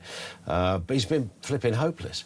Let's speak with Adam Cherry, editorial director at Guido Fawkes. Good to have you with us again, Adam. I mean, it was, I know, Guido, you know, you said it yesterday on your evening release that, you know, it's Burnham's, and we knew that for a good couple of weeks leading up to this. Yeah, this is an inevitable result, I think. I was up in Makerfield for a few days about 2 weeks ago now, and I thought he would win, but to be honest, I'm a little bit surprised by the margin of victory. It's a huge personal win for Andy Burnham. The interesting thing, and a few people noticed this, is obviously during the campaign it was all vote Andy on the campaign literature. Sure. No mention of the Labour Party, no mention of Keir Starmer. He didn't even show up and campaign for Burnham, which I'm sure Andy was actually thrilled about, because everyone I spoke to in Makerfield hated Keir Starmer, and voting is interesting. You know, you mentioned that a couple of people who've called in and said as much. Voting for Burnham was effectively the eject Starmer button. It was the easiest way to do it. That perhaps has cost Reform some votes. Reform obviously disappointed with their performance last night. They're taking flack from the left and the right, with Restore on their right flank. So what happens now is we just wait over the weekend for the first mover. I suspect it looks like Burnham wants Starmer to do the dirty work himself and realise that the game is up. At the moment, Starmer's saying he's not going to do that, but then they always do that, don't they? You know, if he says anything other than I'll fight on, then he may as well resign right now. So it's just a case of when that happens, isn't it? Because obviously, you know, people like us and lots of our listeners as well, lots of your readers, Adam, you know, I want this stuff to happen quite fast because I enjoy the excitement of it, but I also think it's probably best for our country that we get this thing settled as well, putting, you know, our own political allegiances aside maybe. But, you know, I want the place run correctly, even if it's run by somebody I'd never vote for. Yeah, I mean, the circus of it is always, I think I've said on your show before, and it's always entertaining for us. But for the health of the country, I'm not sure. You know, we'll see. I'd imagine there'll be some kind of Potemkin contest where it looks like Burnham is tested, and you know he has this veneer of legitimacy because someone like a Streeting will challenge him, knowing full well he'll lose anyway. But it makes the whole thing feel a little bit more legitimate. I suspect that's the way it goes. There's no way Starmer clings on at all. By September, at the very latest, we'll have Burnham in situ. So the fact that Burnham's allies are briefing out in the last 24 hours, or less than, that they want the keys to number 10 by September, I think tells you, one, that Burnham's not necessarily ready yet. You know, that he wants to have enough time to build out his team and his platform, because we don't know what it is. We have no idea what this guy thinks on defence. You know, what does he think about the defence investment plan that John Healey resigned over last week? What does he think about Ukraine? We don't know any of these things. It also gives time for other candidates to put themselves forward and, as I say, lend some legitimacy to the whole process. So I don't think we'll have a coronation, but in function it will be so. I wonder, I mean, obviously, and I've been saying this throughout the whole show, Adam, you know, we think of this new position, this new Prime Minister in position. And then you kind of have to take a step back and go, wow, there's going to be lots of new faces there. Of course, a Chancellor, but there's likely to be a new Chancellor, a new Home Secretary. I've got Wes Streeting in as Home Secretary in what I think is going to happen. I've based that on absolutely nothing. But he's going to be in. Louise Hay, as I mentioned before, is going to be in charge of the Department of Mobile Phones. That's the nearest job I can think she should have. In addition to that, Emily Thornberry might make a return because I think she's been a bit pally with him. But then I'm hearing Ed Miliband as Chancellor. I mean, seriously? I mean, that would be... That he'd lose a lot of house points. Well, certainly from most sane people if he did that. But Andy Burnham would lose the house points. But is that a prospect, Ed Miliband as Chancellor? Yeah, buckle up. I think it is, because although Rachel Reeves is campaigning to keep her job, the reality is she, I think, is responsible for half of this falling apart in the first place. She was responsible for the winter fuel allowance debacle, which was in the opening weeks of this government 2 years ago. She's tied to the hip ideologically, such that there is an ideology of Starmerism. She's tied to the hip politically of Keir Starmer. So I don't see if I think she's run out of road. Miliband has long been pulling the strings for Burnham in Whitehall in number 10 at a cabinet level. They speak frequently. They speak virtually every day.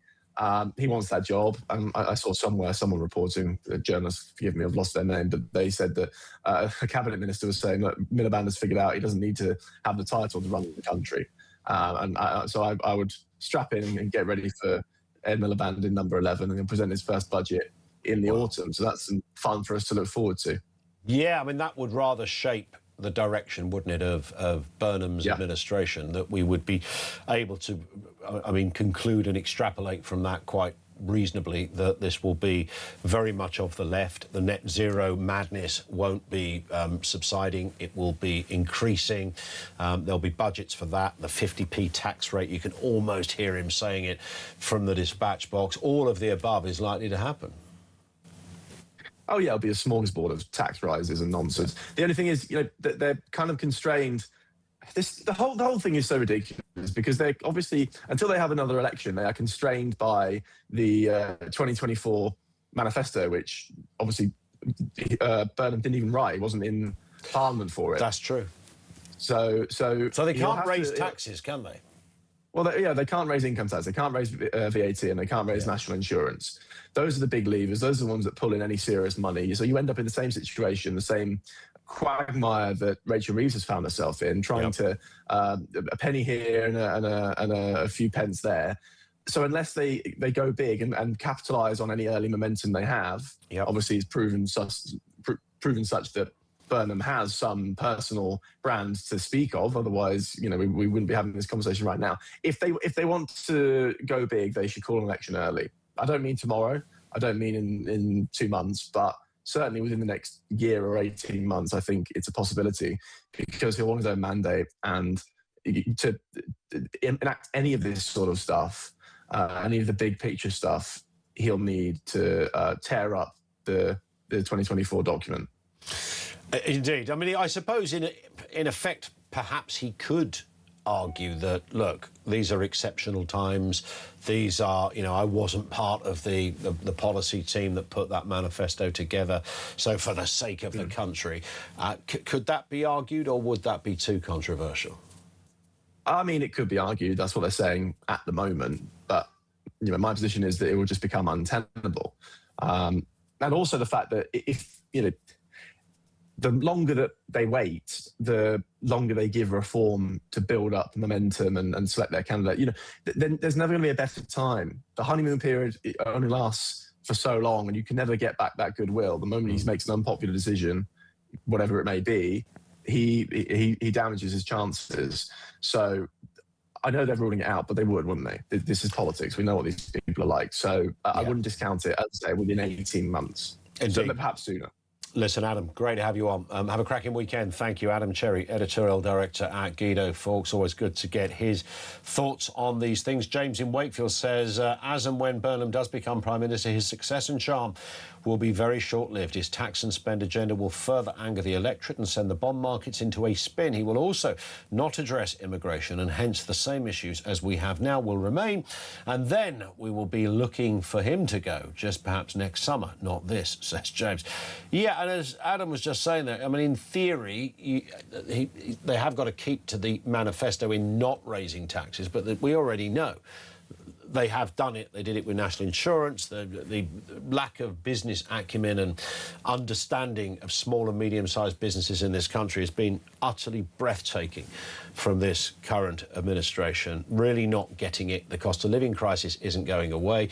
You can't sell a house. You can't buy food without taking out a mortgage. Filling up your car is still massively expensive. And whilst all of these things do not fall under Andy Burnham's fault, I get that, but if you're the head honcho, you're the person in charge, you're the person that can sort it. And I don't think you sort a cost of living crisis or make people feel better by making Ed Miliband the Chancellor of the Exchequer. I'm trying to divorce my... It's not even a hatred of Ed Miliband. Do you know what? I always think Ed Miliband's probably, if you went for a pint with Ed Miliband, I think he could be quite one of those sort of slightly geeky, funny guys. And you probably go, do you know what, he was all right, that flipping Ed Miliband. I had about 8 jars with him. He was really funny.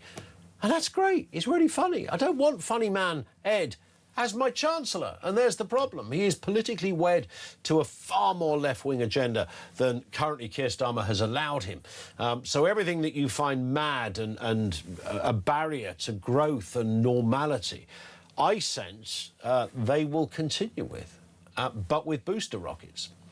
There's the problem. 0344 499 1000. Lots to get through. More calls from you on the way. Great comments coming through as well. It's just gone 3:45. This is Talk.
Violence on the streets, there's no excuse for that, and if there are protests following this, I just hope that they remain non-violent. I mean, you can understand the community concerns after an attack like that. People were saying all around the world, that's what British people now think. Have a listen to Rob from yesterday. Morning, Jez. Well, yes, rightly, you shouldn't condone what happened. What else have people got to do? The political class are not listening.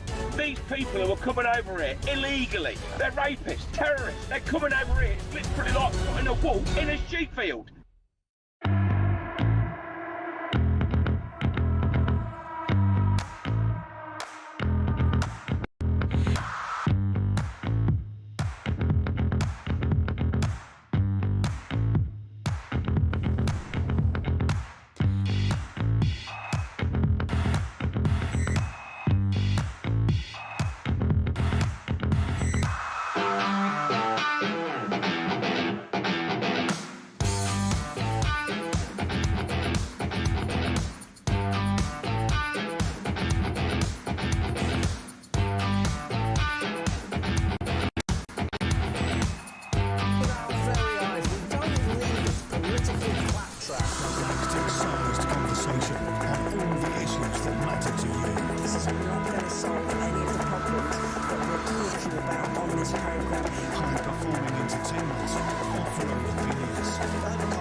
Listen, we're the home of free speech here.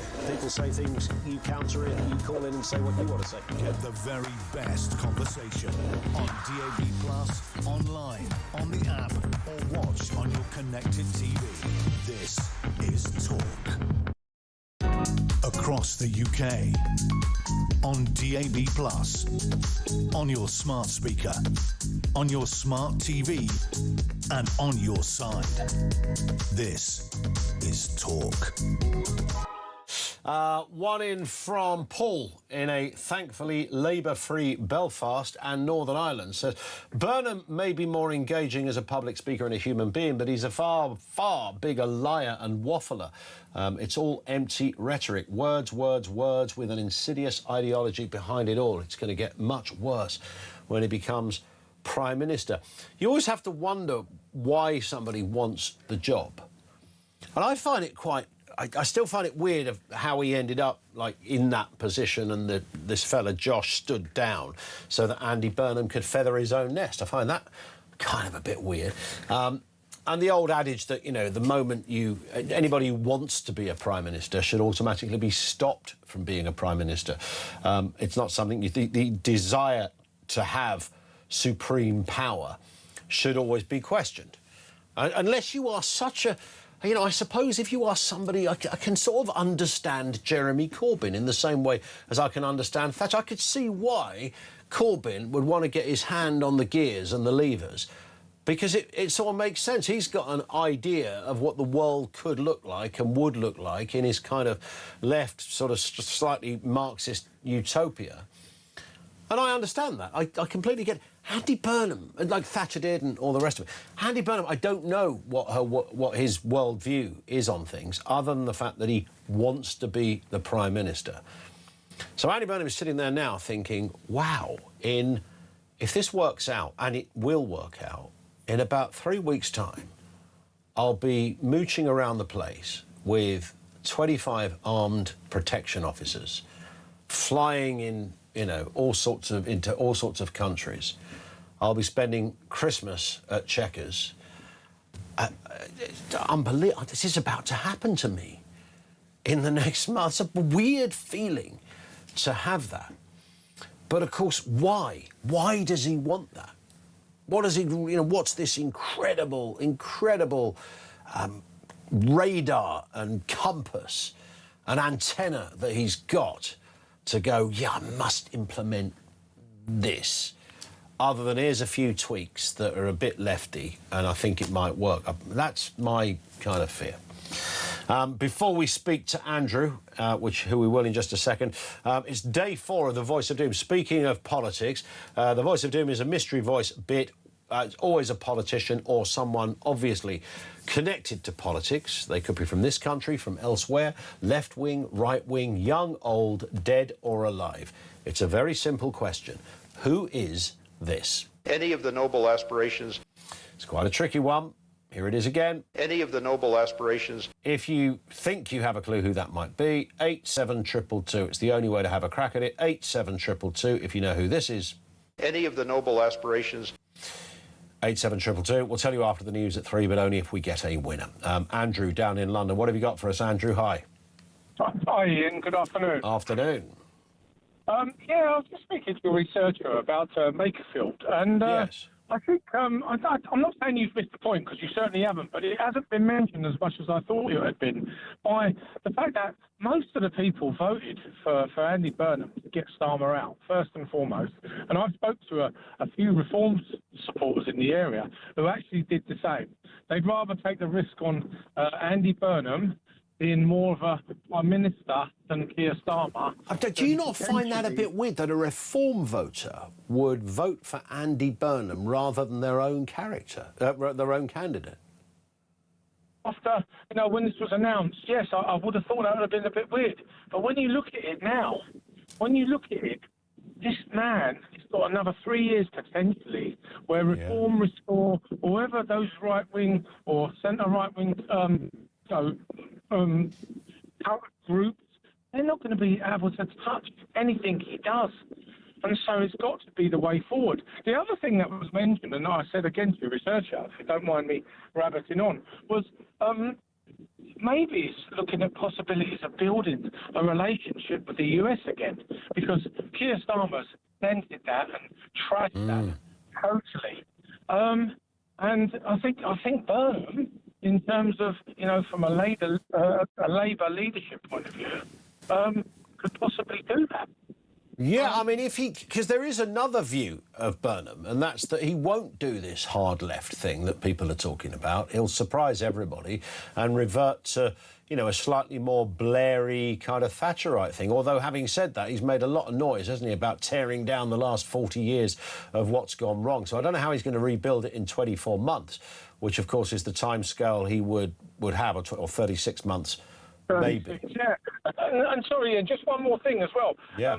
Something that Nigel Farage said this morning. He said, and this is where I'm thinking that Reform didn't believe genuinely, and not from a negative way, that they would win this, because Nigel said he was probably 2,000 votes short of the votes they got. He thought they were going to get about 18,000. Yeah. So even by that admission, you weren't going to win that by-election on 18,000.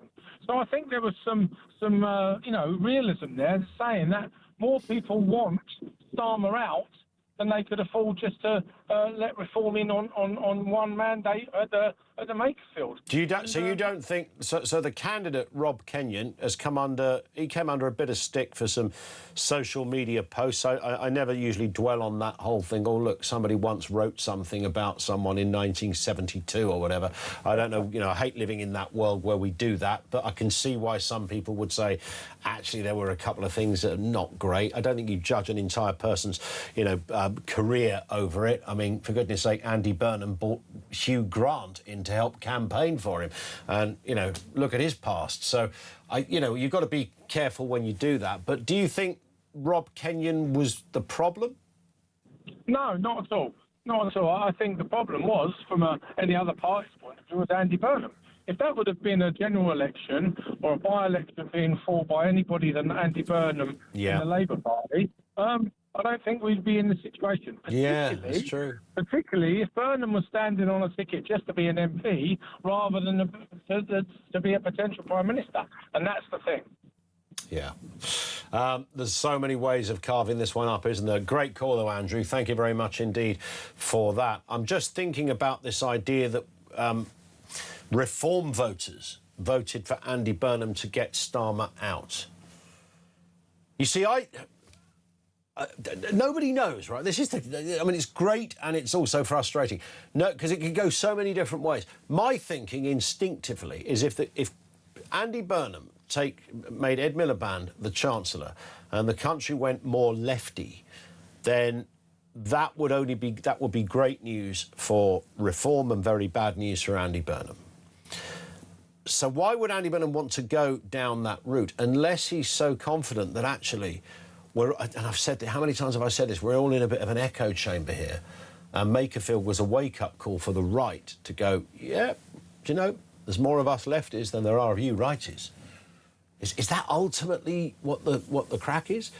So Burnham would be confident to go a bit more left-wing and a bit more revolutionary, but left-wing revolutionary, because he thinks that will take him to success. And if the economy, which at the moment is static, but doing there's tiny bits of growth, but there's loads of other figures that aren't quite so enamouring, and the welfare bill is huge, the immigration problem is also huge. Don't believe all this tosh that Labour have kind of reduced it in any significant way. They really haven't. So we still have those, but if the economy took a bit of a turn and it wasn't negative and it wasn't recession, and those numbers could be corroborated across the channel to show that fewer people are...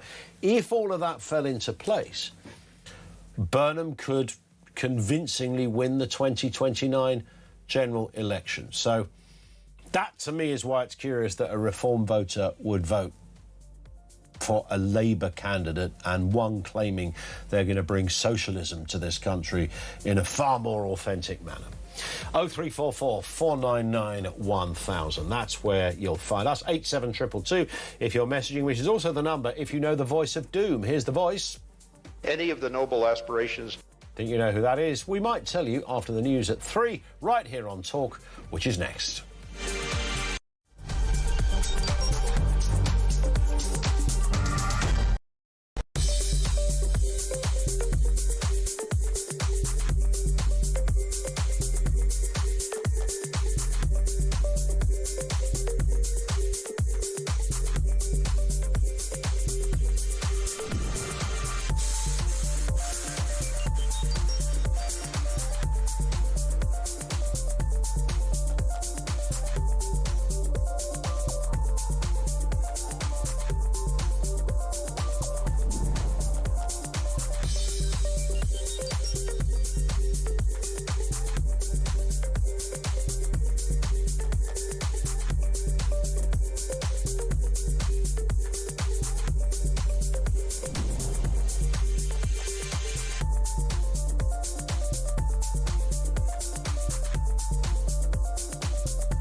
across the UK.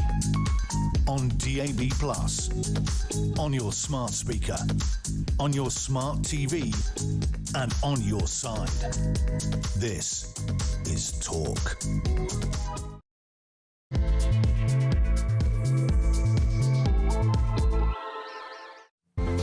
And good afternoon. Welcome back. It is the home of Common Sense, coming up on 3 minutes after 3 o'clock. Well, we are naturally still responding, chewing the fat over the Makerfield by-election result. Andy Burnham swept to victory, 55% of the vote.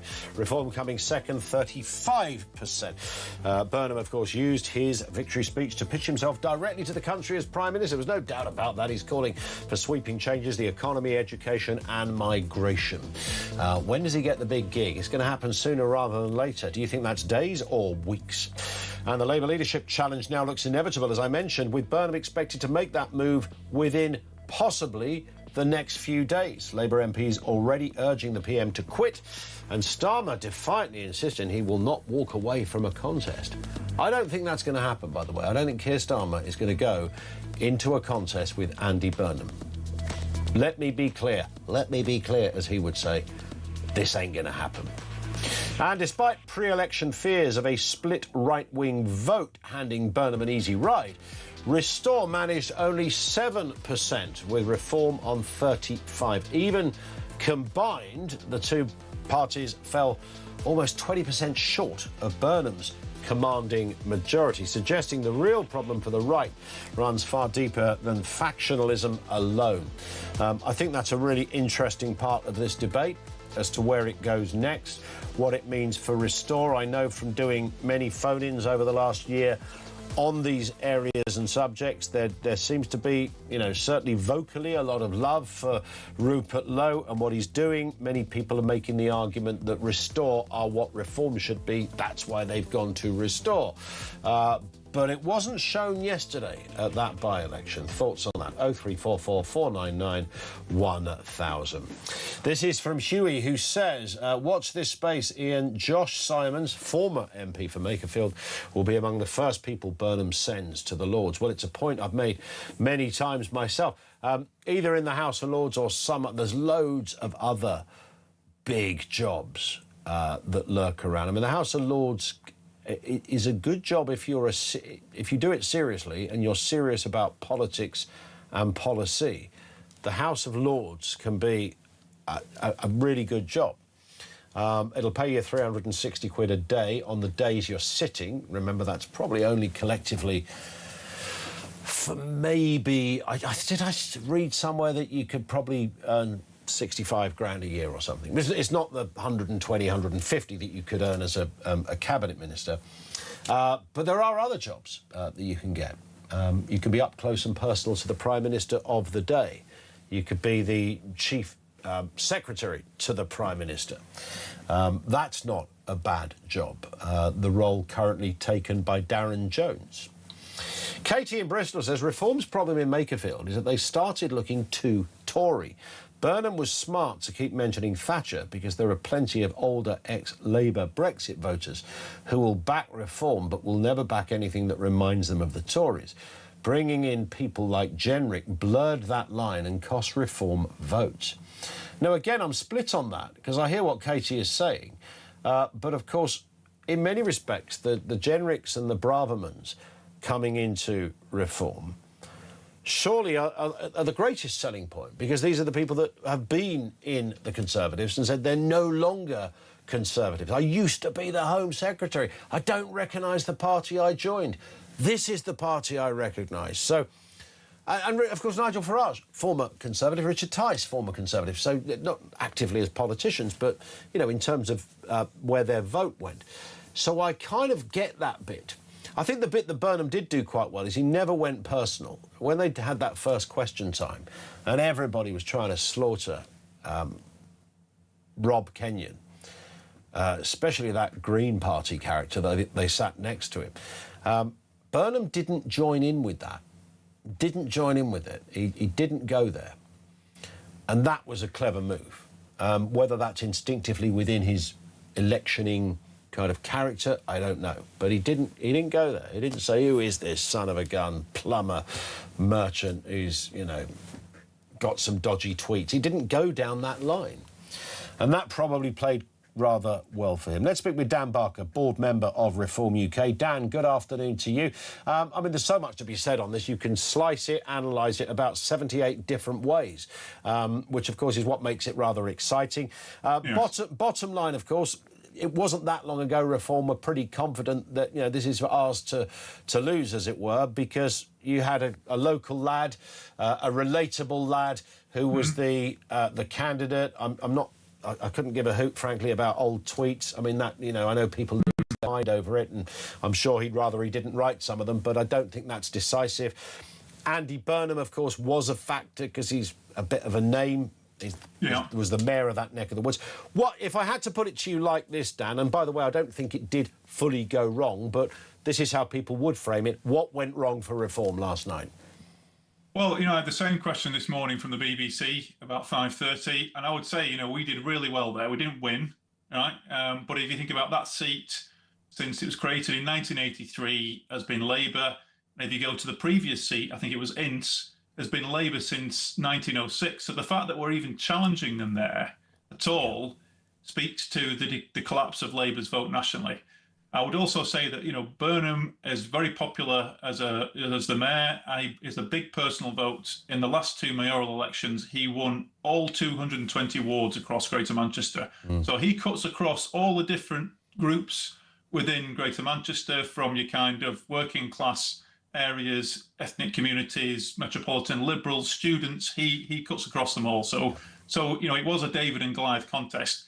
And I think in that context, actually, Rob Kenyon did really well, you know, and I think it's really encouraging as well that, you know, as a party, we're the only party that if you're working class, if you work with your hands, if you haven't been to university, but you're into politics and you want to stand up and be a champion for your community, whether that's at council level or at the parliamentary level, Reform will take you seriously, and I think you've seen that put to the test in Makerfield with Rob Kenyon. But I suppose the flip side of that, and I don't see this to be facetious, Dan, because I pretty much agree with everything you just said, but the flip side of that would be, hang on a sec, look, if Reform can't win in a white, working-class, Brexit-voting constituency that just elected a load of councillors from Reform, if they can't win there, then Reform have a problem.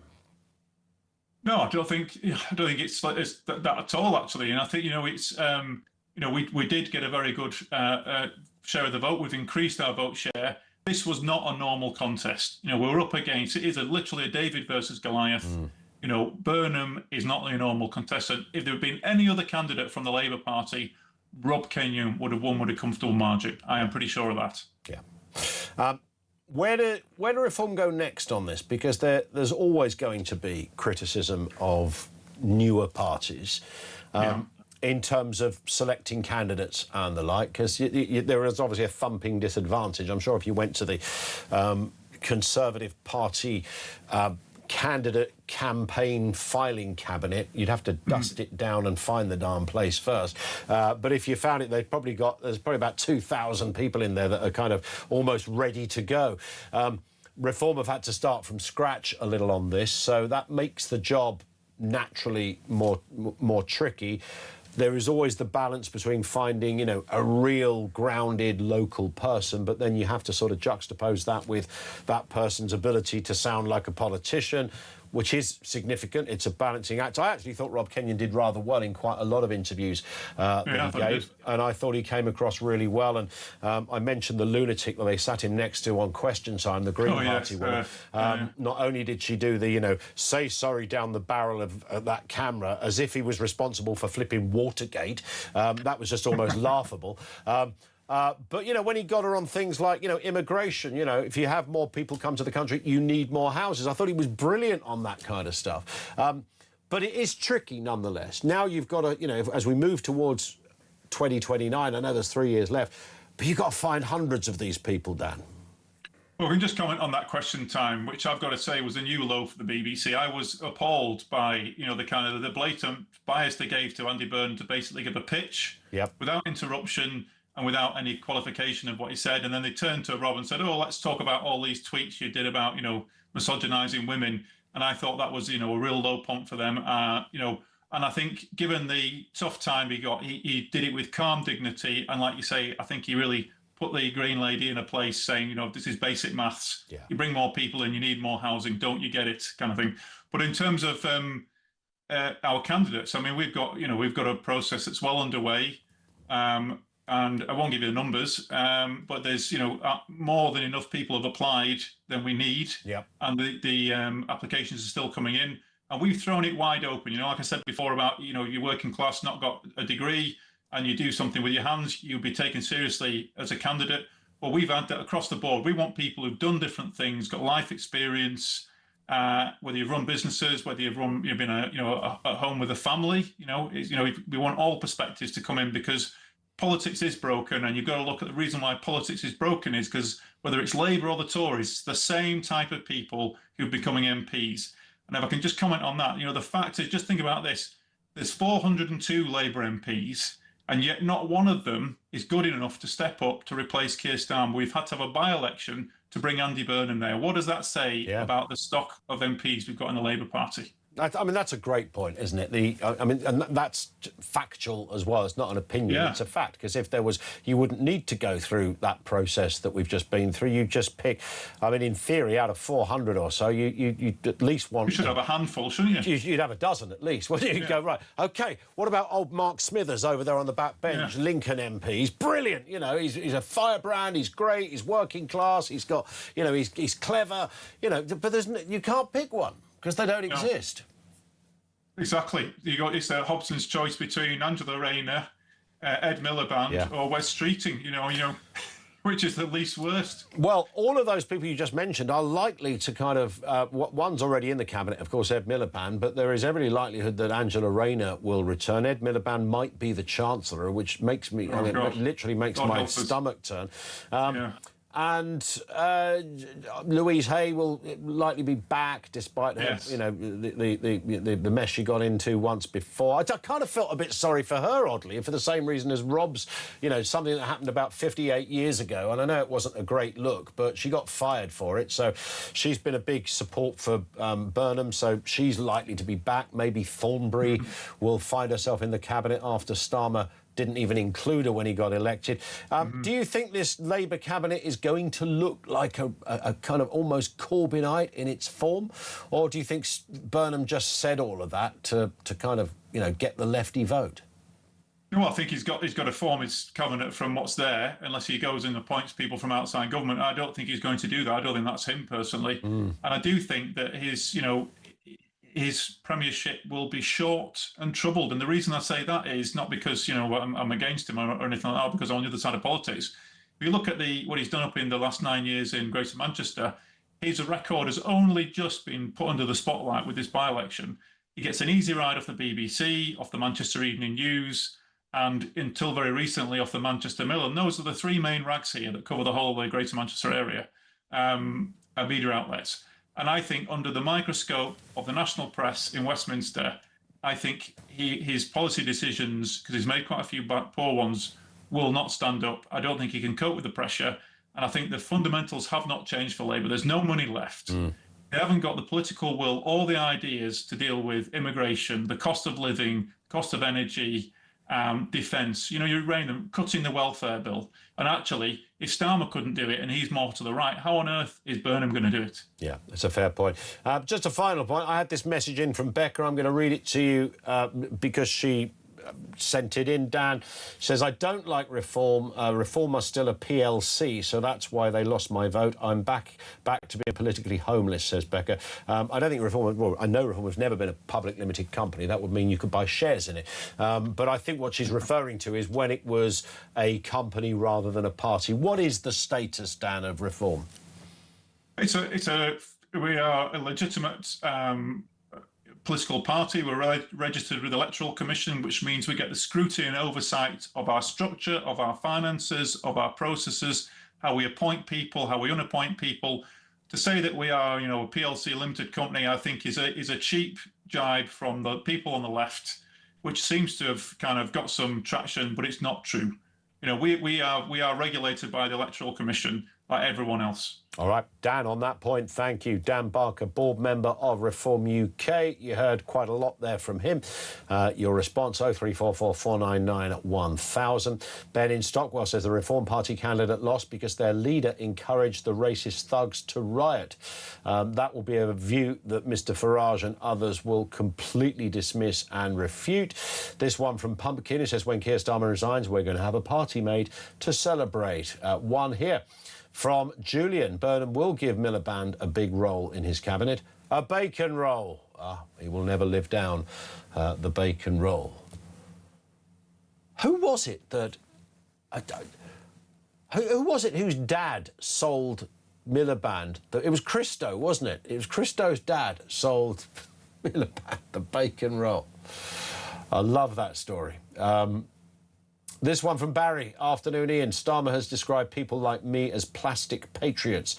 So service in the Falklands, Northern Ireland and Iraq is, according to him, an irrelevant, says Barry. Yeah, he's played all of that so completely and utterly wrong. The gamble, and I think this is the danger, we're asking the question, can the right strike back? I think the danger the right have is to underestimate the left. And I'm talking about numbers here.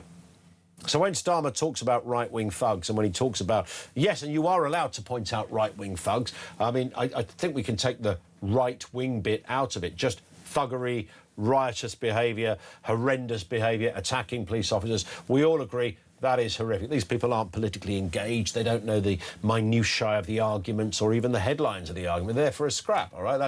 That happens. But to then dismiss the wider debate, because there is a wider debate, and in this case immigration, it could be many other things, as sort of under a similar... I think Starmer's only done that because he knows he's got enough support for that argument. Because it's such a stupid, you would think, self-defeating argument. But he must be confident. I mean, he could be deluded by that confidence, but he's confident that there's enough people, despite voices like mine, like yours, shouting this stuff from the rafters. Starmer's calculation is, yep, you can say that all you like, but there's more people that agree with me than agree with you. I think that's the danger zone for the right. 0344 499 1000. We'll have more from you coming up right here at the home of common sense. This is Talk.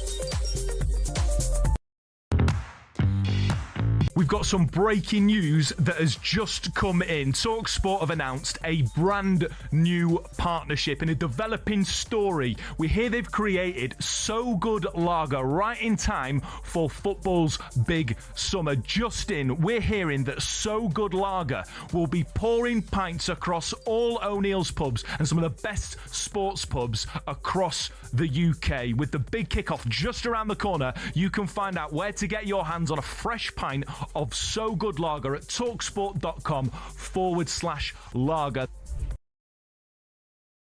Across the UK, on DAB+, on your smart speaker, on your smart TV, and on your side.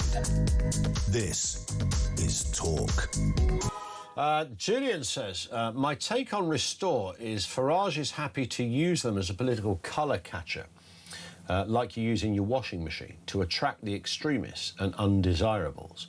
Well, it does sort of, yeah. I mean, if Isabel Oakeshott referred to Restore today as the BNP, of our times. But that's the BNP lot. They're over there.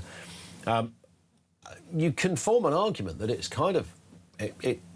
If that is the thinking, then that will do Nigel Farage a bit of a favour, because it removes the toxicity allegations from him and puts them completely somewhere else. That would be an absolute... If I was Nigel at the moment, I'd be thinking, all right, it's a bit of a pain in the backside if people are hoovering up votes that you want, but if it's that lot, then I'm happy with that, because I don't want that lot. And then it removes that sort of poisonous element from reform and places them in a completely different place. Michael's in Birmingham on all of this. What are you making of it, Michael? Afternoon to you.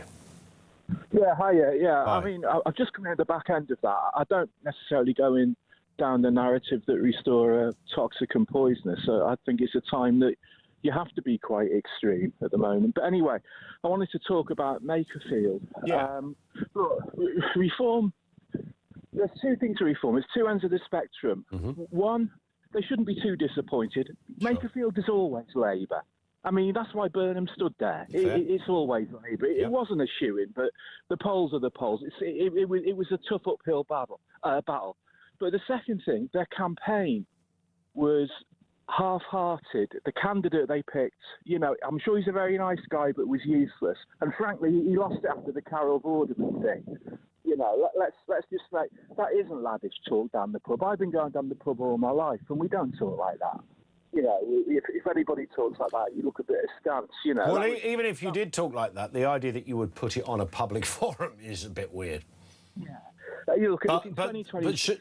But I mean, you know, should a bloke lose his chance to become a candidate because of something he once tweeted? Well, like I was going to say, it's 2026. You can't get away with this thing anymore. And I'm afraid that those of us that are politically on the right, you're always going to be more scrutinised than those on the left. I mean, don't forget, we've got somebody who might well be destined for high office, who wears clown shoes and called people that voted on the right scum. You know, that's the basket of plurals equivalent. But that seems to be all right if you're on the left. What reform have to take from it is they have to be a bit better with their due diligence on some of this. You know, look, I'm sure Rob Kenyon? I'm sure he's a really nice guy. But I listened to Kevin, you know, on your show when all this on your station when it first came out, and Kevin called it right. That basically handed it. And also Nigel Farage was a bit low key because he had that kind of like money allegation floating around. He wasn't really around. So you know, reform were very half-hearted. I mean, I kind of knew 2-3 weeks ago this was going to go Burnham's way. And that's not to say that reform got a decent chunk of the vote, but what they have to do is run their campaigns better and do their vetting better and have their lines ready. You know, look, if people are exposed for saying the odd off-colour thing, and look, my tweets, I don't want people going through those, right? You know, if people have said the odd off-colour thing, you know, throw something back at the opposition. It's a dirty business. This is war. You know, no holds barred. Yeah. You know, I've just said it about Rayner. I've just said it about Restore. You've got to be extreme. But do you think... What I don't want reform to do is go moderate. Yeah. Do you think, though, and this is a whole separate debate, Michael, and another one that fascinates me, and that is about how, you know, what does it take to be a political candidate? So on the left, if you look, I often look at the Labour backbenches and think, how the hell did you get this job? Who voted for you and said, yeah, they're great? But what they've usually got is... They often, you know, historically Labour have selected people who've been sort of union reps and things like that. So what my point being is you normally get quite good speakers, even if they're talking tosh. They're good at, they can command an audience, they can stand, not all of them, but you take the point. Whereas you've got to, and so on the right, historically, you've had public school boys, this goes back in the day, of course, who, again, full of confidence, able to stand up and speak, and that's how Parliament was sort of divided up. But everybody was able to, you know, string a sentence together and sound convincing about their own arguments. That's the bit that parties like Reform are going to struggle with, isn't it? Because you've got... It's all very well saying, let's find the local plumber. And although I thought Kenyon had moments where he performed quite well, you need someone who's a pretty dynamic speaker, a performer, right? You're needing like a Generic or a Suella Braverman, that sort of person who's quite articulate. But I do think that they exist. But it's do people want? I mean, I count myself as quite articulate, probably wrongly, and I was going to stand for reform locally, but I didn't want my tweets and personal things going through. Not that I've said anything like that about Carol Vorderman or anything like that, but, there's things that you might say you don't want read back to you in court. You know what I mean? Yeah, exactly. Sort of an out-of-context stuff. Yeah, but who is like that? But I think there's a bit of narrative shifting by the media on this, because it drives me nuts, Ian, that whenever they go to, like, the people who vote for reform, right, they're always, oh, well, yeah, we've got to stop the boats, innit? We've got to do this, innit? And it like plays into that narrative that, look, I'm not saying there's anything wrong with people like that, and they exist, but there are people who are quite articulate that vote reform and who are there and could be candidates, and I don't know why they're not being cultivated. It's almost like Nigel's got to take Elon Musk's money and get some expertise in on this, because they still got 30-odd% of the vote, didn't they, in Makerfield? 35. I mean, it's still. I mean, it's not bad at all, and it does put them, based on that. If that was replicated across the country, the least that would happen is they become the official opposition. Yeah, well, exactly. I mean, there's going to be plenty of seats where they will win, and plenty of seats. Look, you're not going to be up against Andy Burnham in every seat. No. I mean, I don't like the guy, but he's a polished article. He's an operator. He's been around. And Rob Kenyon was always going to have his work cut out against that. I mean, that's why Labour put Burnham in there, because A, it was a safe-ish seat, and B, whatever. But they've got to not snatch defeat out of the jaws of victory in some of the seats which could be easily won, where Rob would be perfectly good, and they've got to have their lines ready that if things are exposed, here's what happens. They've got to do better due diligence. And so not to have... But there was a perfect storm, because Nigel Farage, he was confined to barracks as well with that financial scandal. He couldn't put his head above the parapet either. What about the Conservatives? Because something we haven't really talked about today has been the Conservatives. They won a by-election last night. Nobody's really talking about that in Aberdeen. That wasn't always penciled in to go their way, but they did. Kemi Badenoch's position, star seems to be rising, but her party isn't. But can they pull it back together? No, I think if they were 50 seats behind, they could do it, but not this far. And not with reform there. But for me, the dream ticket is, and I've said this before on this very show, is Kemi Badenoch leads reform, or at least leads the alliance. Because to me, she's absolutely fantastic. She is performing better every single time I see her. She's got gravitas. She's an educated person. She speaks really, really well. And if she could just get that over. But what I did hear on another channel, Ian, which really worried me, is there was evidence of tactical voting in Makerfield, with Conservative voters voting Labour to keep reform out. And we're also hearing reform voters voting Labour to kick Starmer out.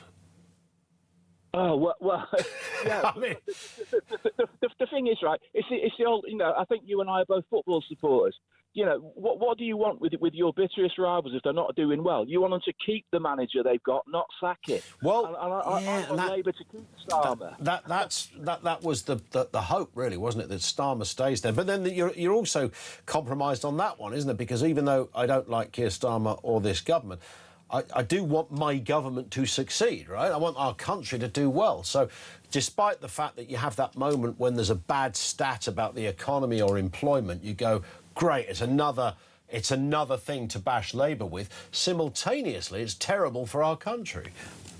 Yeah, you're right, it's a real dilemma. I think that, those of us that sit centre-right and right, we're in real trouble over the next 3 years, because it's going to be, they're going to wreck it to such an extent and manipulate the electorate to such an extent. It's going to be very, very, very hard to pull it back. My prediction is Reform won't win the next election. They might be a significant second party, but they won't win it. There's too much to do, and there'll be too many shenanigans going on. Listen, it's been a great call. Really lovely talking, Michael. Thank you. Appreciated. Michael in Birmingham. There's a lot to get into there. I kept thinking in the weeks leading up to these by-elections, when you could talk more about it, that we should have done much more of a deep dive into Aberdeen South, because it's a curious seat that the Conservatives have won, and also convincingly. I can't give you the turnout was much less. It was about 38% compared to around about 60% in Makerfield, but Conservative, their candidate, 14,308, Douglas Lumsden. Coming in second, the SNP, Richard Thompson on 8,258, so certainly the Tories reasonably ahead. And third was Reform UK, 2,478. So, again, a convincing Tory win. Is that significant? Is that significant for the Conservative Party? Because what they're hoping happens is that there's more chaos from the other parties. Restore, Reform. They can battle it out like ferrets in a sack. And Badenoch, Messiah-like, comes through the middle as the sensible centre-right adult in the room. I think they're working on that. I mean, man alive, they've got so much work to do. They're not even at first base, but I think that is the theory behind it. Does this Aberdeen South result feed into that, or do them, or begin that journey, shall we say? 0344 499 1000. This is Talk.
Across the UK, on DAB+, on your smart speaker, on your smart TV, and on your side.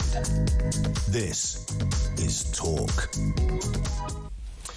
This from Neil. It says, Ian, picking up on your point about the threat from the left in 2029, I have to agree. If you look at voting over the last 10 elections, only once in 2015 did the right outpoll the left.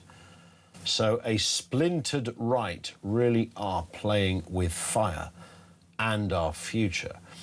I didn't know that stat was quite as clear as that, and that would have been David Cameron, of course, who won after once the coalition was finished.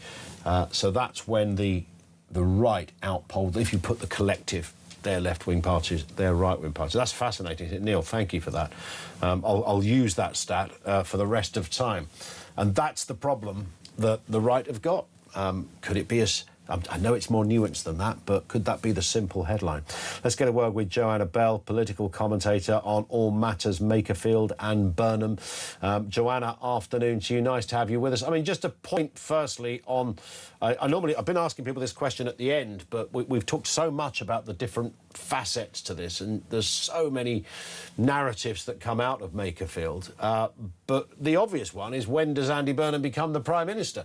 Is that going to happen in the next... I mean, it's now 25 to 4. Are we going to sit here at 25 to 6 and go, all right, the challenge has started? Well, people are suggesting that by the weekend, Andy Burnham's going to be the PM. I'm not sure it's going to happen that fast, but it will happen. And, you know, the reason he's been voted is because Labour, the parliamentary MPs, are completely terrified of losing their seats. They're just clutching at straws. Andy Burnham is Keir Starmer 2.0. If they think that he's going to be any better, then they can think again. And having a leadership contest is ridiculously bad for the economy. It shows that the country is unstable. We've had too many leadership contests over the last few years.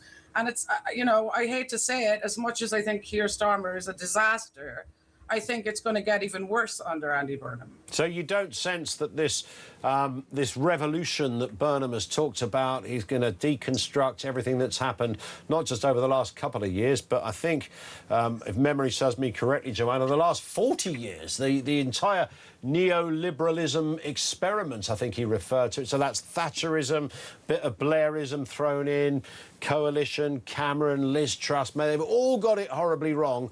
But Andy Burnham has worked out a way to do business and make it all better for us. I mean, it's a big claim. Yeah, it's a big claim, and it all involves more borrowing, more spending. We won't be able to do it because we're in so much debt. Starmer already presides over record borrowing, and he can't, pay the benefits bill. I don't see how Andy Burnham is going to build all this housing. This country doesn't have the money to do that. As a friend pointed out who works in finance, he said, you need to save ourselves from the mounting national debt. Countries aren't lending money to Britain. There's the highest interest rates, than other countries. It's an absolute joke. Every day, the interest rates are going higher and higher. So how is he going to build all these houses? How is he going to solve the NHS crisis? It's just more spending, and the result is that the taxpayer is going to be poorer. But Makerfield will be the richest place in the Western world. So maybe that's because he's going to save Makerfield and maybe larger parts of the north, Joanna. So maybe that's what's going to happen. We're going to have this curious sort of autonomous region around the sort of Manchester area. So Wigan will be all right. That'll become the new epicentre of Northern Europe. Makerfield will be the stopover, the hors d'oeuvre to a big night out in Preston or something. I don't know. But that's all this stuff he's promised. It includes all of that, he's still talking in that bizarre language that, people in the north. I heard that awful character, Carol Vorderman, who made a video because obviously she got insulted by Rob Kenyon. I'm not defending what he wrote, but she did a little video online saying, oh, I'm so happy today, isn't it fantastic? And, Andy Burnham will make sure he rules for the country, not just for the north and not just for the southeast. No one in the southeast thinks that there's any bias towards them in the southeast. They make the same arguments in Kent and Essex as they do in North Yorkshire, Cleveland and Blackpool. Well, that's the thing. And you mentioned Carol Vorderman, and I heard your talker earlier, Michael, talk about these, historic tweets from Rob Kenyon about Carol, and he's right. The politicians or the prospective politicians are not putting themselves forward because they're so terrified of being crucified because they said the wrong thing 20 years ago. Yeah. And I genuinely think if Reform had put a better candidate in place, they might have won Makerfield. But we will never know now. But you have to ask yourself the question: why did they put such a poor candidate there? I mean, they did do well, 35% of the vote that you said. Why exactly did they put someone who was completely inept against Andy Burnham? And you do wonder, whether this is going to be a sort of behind-the-scenes, almost crisis. I mean, Reform will say, look, don't worry, we know what we're doing. But you've got to be picking, you've got to find hundreds of these people, and that's no 600 odd to fight every constituency. That's a big ask. It is a big ask, but surely someone better than Rob Kenyon. I mean, look, I think, like the caller said before, he's a nice guy, and I would call him out if I had a plumbing emergency. However, they threw him in the deep end. He clearly had no experience in, coming up on a question time. And, I think they really did him dirty because he didn't really have any kind of training or media training. So what were they thinking? And it just goes to show you, are they not putting powerful, charismatic candidates forward because Nigel's ego can't take it? They don't want another Rupert Lowe. Is that why? Yeah, well, it may well be. I mean, there's, as I said at the beginning, Joanna, there's so many elements to this story. It's deeply fascinating. Here's another one as well. Stephen Swinford, political editor of The Times, has just put this onto X. 100 Labour MPs have now come out and called for Keir Starmer to set out a timetable for his departure. That's the equivalent of just under 1 in 4. So around about a quarter of all his MPs have said, you've got to go, mate. I don't think people should be too hasty. I just watched a show with John McDonnell and Jess Phillips, and they said that they had heard the rumours that Andy Burnham is being, for his election campaign, was being advised by Morgan McSweeney. Now, those rumours haven't been confirmed yet. Wow. But if it's true that Andy Burnham has been advised by Morgan McSweeney, which is the very reason why Keir Starmer has been ousted, then the optics of that are incredibly bad, right? I would have thought they're horrendous. But, right. You know, people have short memories, don't they? If you know what it's like. We've got people now supporting political parties, attaching themselves to specific politicians. They might not even be British politicians. They could be from another country, you know, the Trump syndrome, that kind of thing. Attaching themselves like they attach themselves to football teams. So people are very forgiving, even if their own man or their own party has done something a bit weird. Do people just ignore it now? What's the deal there? I don't know. Well, you're right. People do have very short memories. You know, Angela Rayner's coming back into the fold. Yeah. You know, Burnham has praised her as a really great housing minister. They plan on building houses that is just social housing. And, you know, it looks like, you know, the country is going from bad to worse under these people. And, you know, with Morgan McSweeney advising them, if that is true, then, you know, what hope do we have? This is a guy that, you know, put Peter Mandelson in as the U.S. ambassador, who was friendly with Jeffrey Epstein. So the judgment here looks very bad, you know. And I think that people in the Labour Party need to think about the country and what the implications are of having a leader competition right now. Bang on. Joanna, thank you. Joanna Bell, political commentator with us here on Talk. 0344 499 1000. Comments from you. One here from Tone, who says, if you are putting a candidate forward for an important position, such as the recent election yesterday, then would you allow your candidate to turn up in front of the cameras wearing a football shirt? Well, I think that was... I know that you're talking about the Rob Kenyon picture. I think he was with Nigel Farage at the time, which would have made a bit more sense if Farage also had the football shirt on, because although Farage doesn't really do footy shirts, does it? It's not part of his look, and it would kind of feel wrong as well. I guess, Tone, it was because it was World Cup time and that wasn't his style. He didn't generally get out of bed and go campaigning in a football shirt. But I know what you're saying. It does sort of rather feed into that wider point of, you know, who we put forward in these roles. Rob says, I feel people are trying to dissect this election unnecessarily. Isn't it clear what happened? We talk all the time about how people can vote differently in a local to a general. This was never about Makerfield. It was always about the most effective way to remove Starmer. All that's happened here is past reform voters have voted Labour to get Starmer out. I suspect a general election would be different. Never underestimate the hatred of Starmer. But if there was a general election tomorrow, I don't imagine reform voters would be voting for Andy Burnham against their own candidate. See, I'm still not sure that it does work and it doesn't work. OK, I don't know, all right? I'll be honest with you, I don't fully know. But it seems... On one hand, I can see why that could be a compelling argument, but I just wonder instinctively whether you would bring yourself to do that, particularly if Burnham ends up being better than Keir Starmer, and presumably, if you want Starmer out, that's because you want somebody better in, then does that not somehow curtail or dilute your chances of beating them at a general election or any other forthcoming by-election? Ben's in Essex. Ben, what have you got for us? Hi. How you doing, Ian? I'm good, thanks. Fire away. Yeah, this Andy Burnham figure, it's frustrating, you know. I just think, when is this country going to get a party and a leader that's going to be there and serve us instead of this one in, one out person leaving the stage? I mean, this Andy Burnham, I don't even know who he is. Just another weak beta leader that this country's got to put up with again. He's going to be no better than Starmer. We had this with the Conservatives, didn't we? You know, Truss, Boris and Rishi Sunak. And I think, you know, we all want lower taxes. We all want less crime and the border secure. And I can't see Burnham doing this, but to bring in another person that we haven't voted is a joke for this country.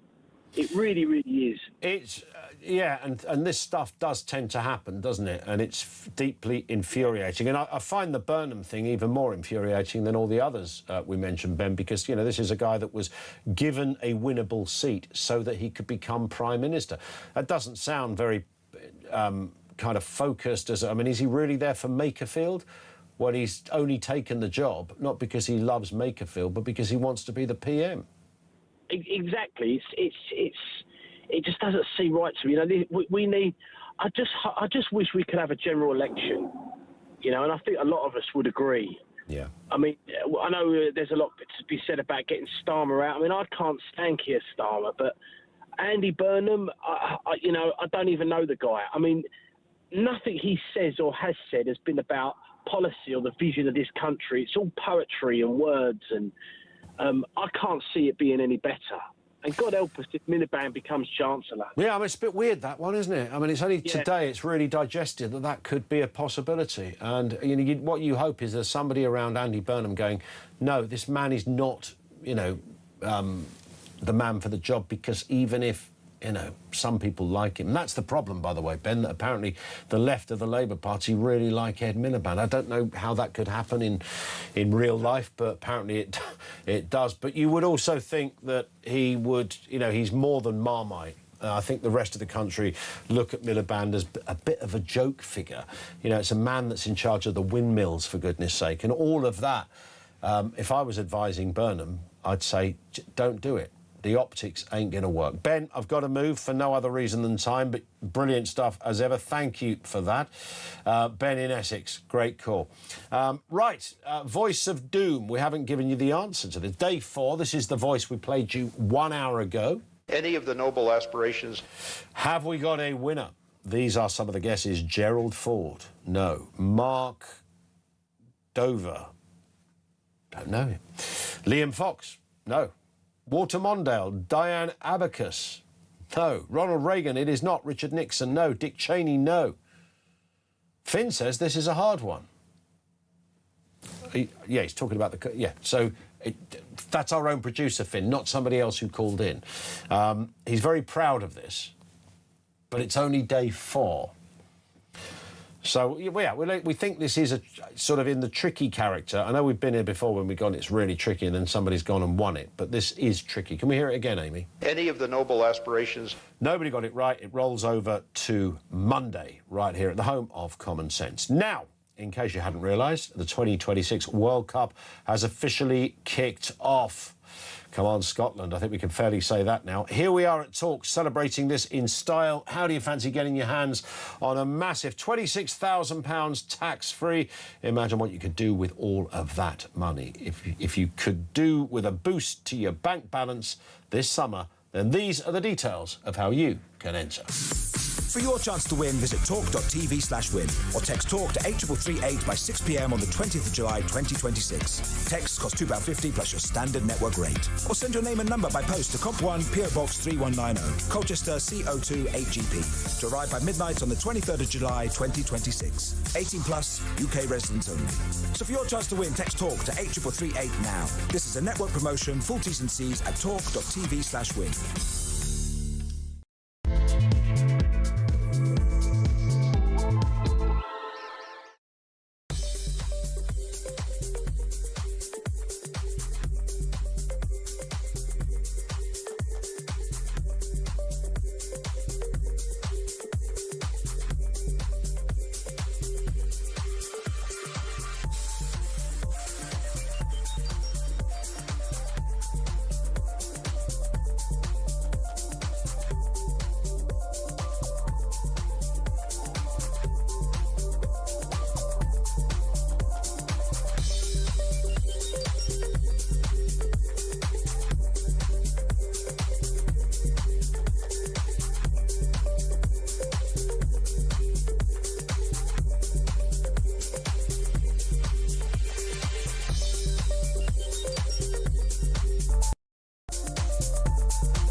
violence on the streets, there's no excuse for that. And if there are protests following this, I just hope that they remain non-violent. I mean, you can understand the community concerns after an attack like that. People were saying all around the world, that's what British people now think. Have a listen to Rob from yesterday. Morning, Jez. Well, yes, rightly, you shouldn't condone what happened. What else have people got to do? The political class are not listening.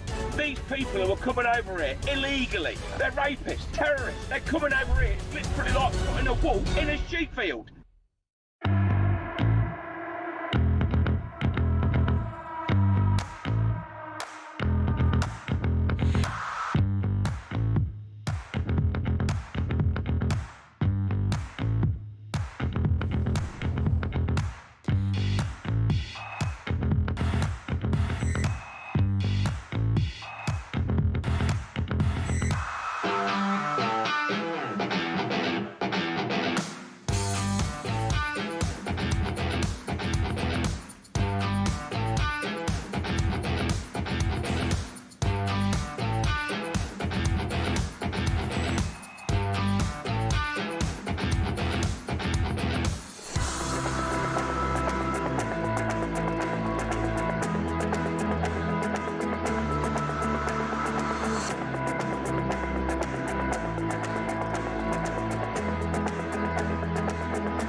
Across the UK, on DAB+, on your smart speaker, on your smart TV, and on your side.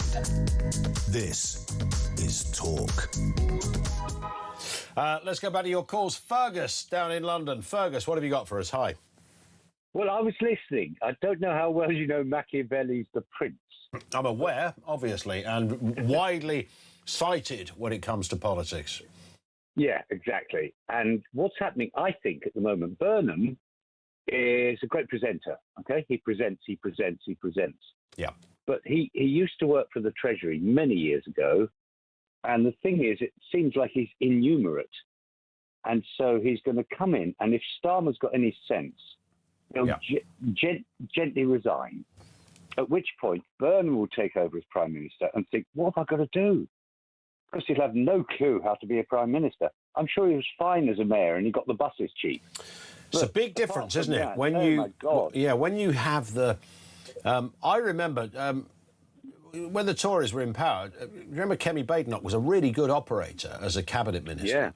Yeah. But it all looked very different when she became leader of the party. Now she's kind of turned a corner, I think, but it was just very, very interesting how different it is between being... whether you're the mayor of a big city like he has been, or whether you've previously been a cabinet minister, taking on the top job, whole different ballgame. Well, I've actually got friends who work for the civil service at quite a high level, and I can't say who or where, because otherwise they'd kill me. That's fair. But they have all these boxes, and you watch them when they go in the house, and they've got all the questions from the other side already written in front of them. So it's so fake. But Burnham's going to come in with no knowledge, and all the civil servants are going to say, right, what are you going to say today? What are you going to say tomorrow? What are you going to say the day after? And I'm sure he can't do it. So if Starmer is clever, thinking about Machiavelli as a prince, he will gently resign and say, OK, take over. And it will be a disaster because poor little Burnham is fiscally innumerate. So you don't think he's... Because, I mean, the curious thing about a lot of politicians, even very senior ones, is that we tend to project a sort of element of greatness on them, even if we don't like them or vote them. You just assume that, well, he's the Prime Minister, he must know stuff. And I'm pretty sure that quite a lot of them have got away with quite a lot. I mean, Blair made the point once. He said, there I was, one day I'm a member of Parliament, and then I'm the Prime Minister. He'd never served in government before. He'd never been in a government department, and he's the Prime Minister. That's quite weird. Well, the thing was... But you don't have to have been the Prime Minister, You don't have to have served in government, rather. No, you don't. But... You're saying Burnham has and didn't make a good job of it?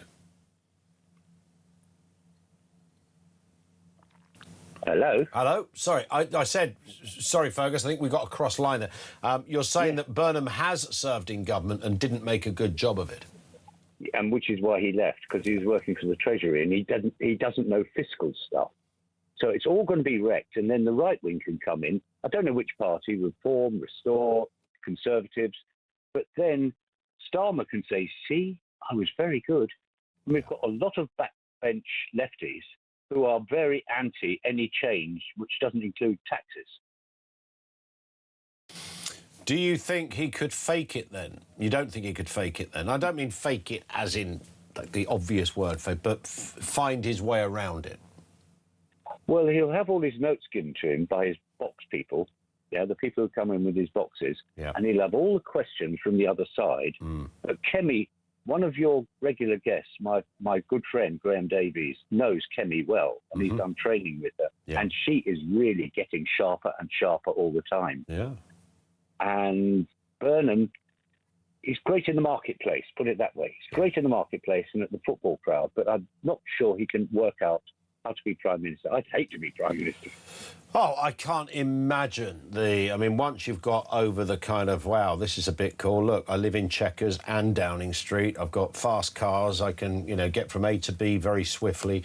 Never have to worry about queuing at an airport. Once you've got through that, which I think that experience lasts about 2 weeks, you realise, actually, there's a lot of very serious stuff to do here, and there's no day off either. So, Fergus, I've got to run because we've hit the clock, but thank you for that. That's Fergus down in London. Steve in Cambridge says, great show, but please don't take the mickey out of Starmer's father for being a tool maker. He was a brilliant one. Look at what he produced, says Steve. Never tire of that. I mean, but you've got to feel sorry for Starmer and Keir. Not only did Keir, I mean, for him, he's never left him. The two-tier thing would never have happened if his name wasn't Keir. I know I've said this before. In the same way that Thatcher, the milk snatcher, could never have happened if her name didn't rhyme with snatcher, right? I mean, it's as simple as that. But poor old Keir, not only did his name does his name allow the two-tier, but also free gear, no idea, never hear, more beer. I mean, the list goes on. It allowed for that. But the fact that his father used to produce tools, it's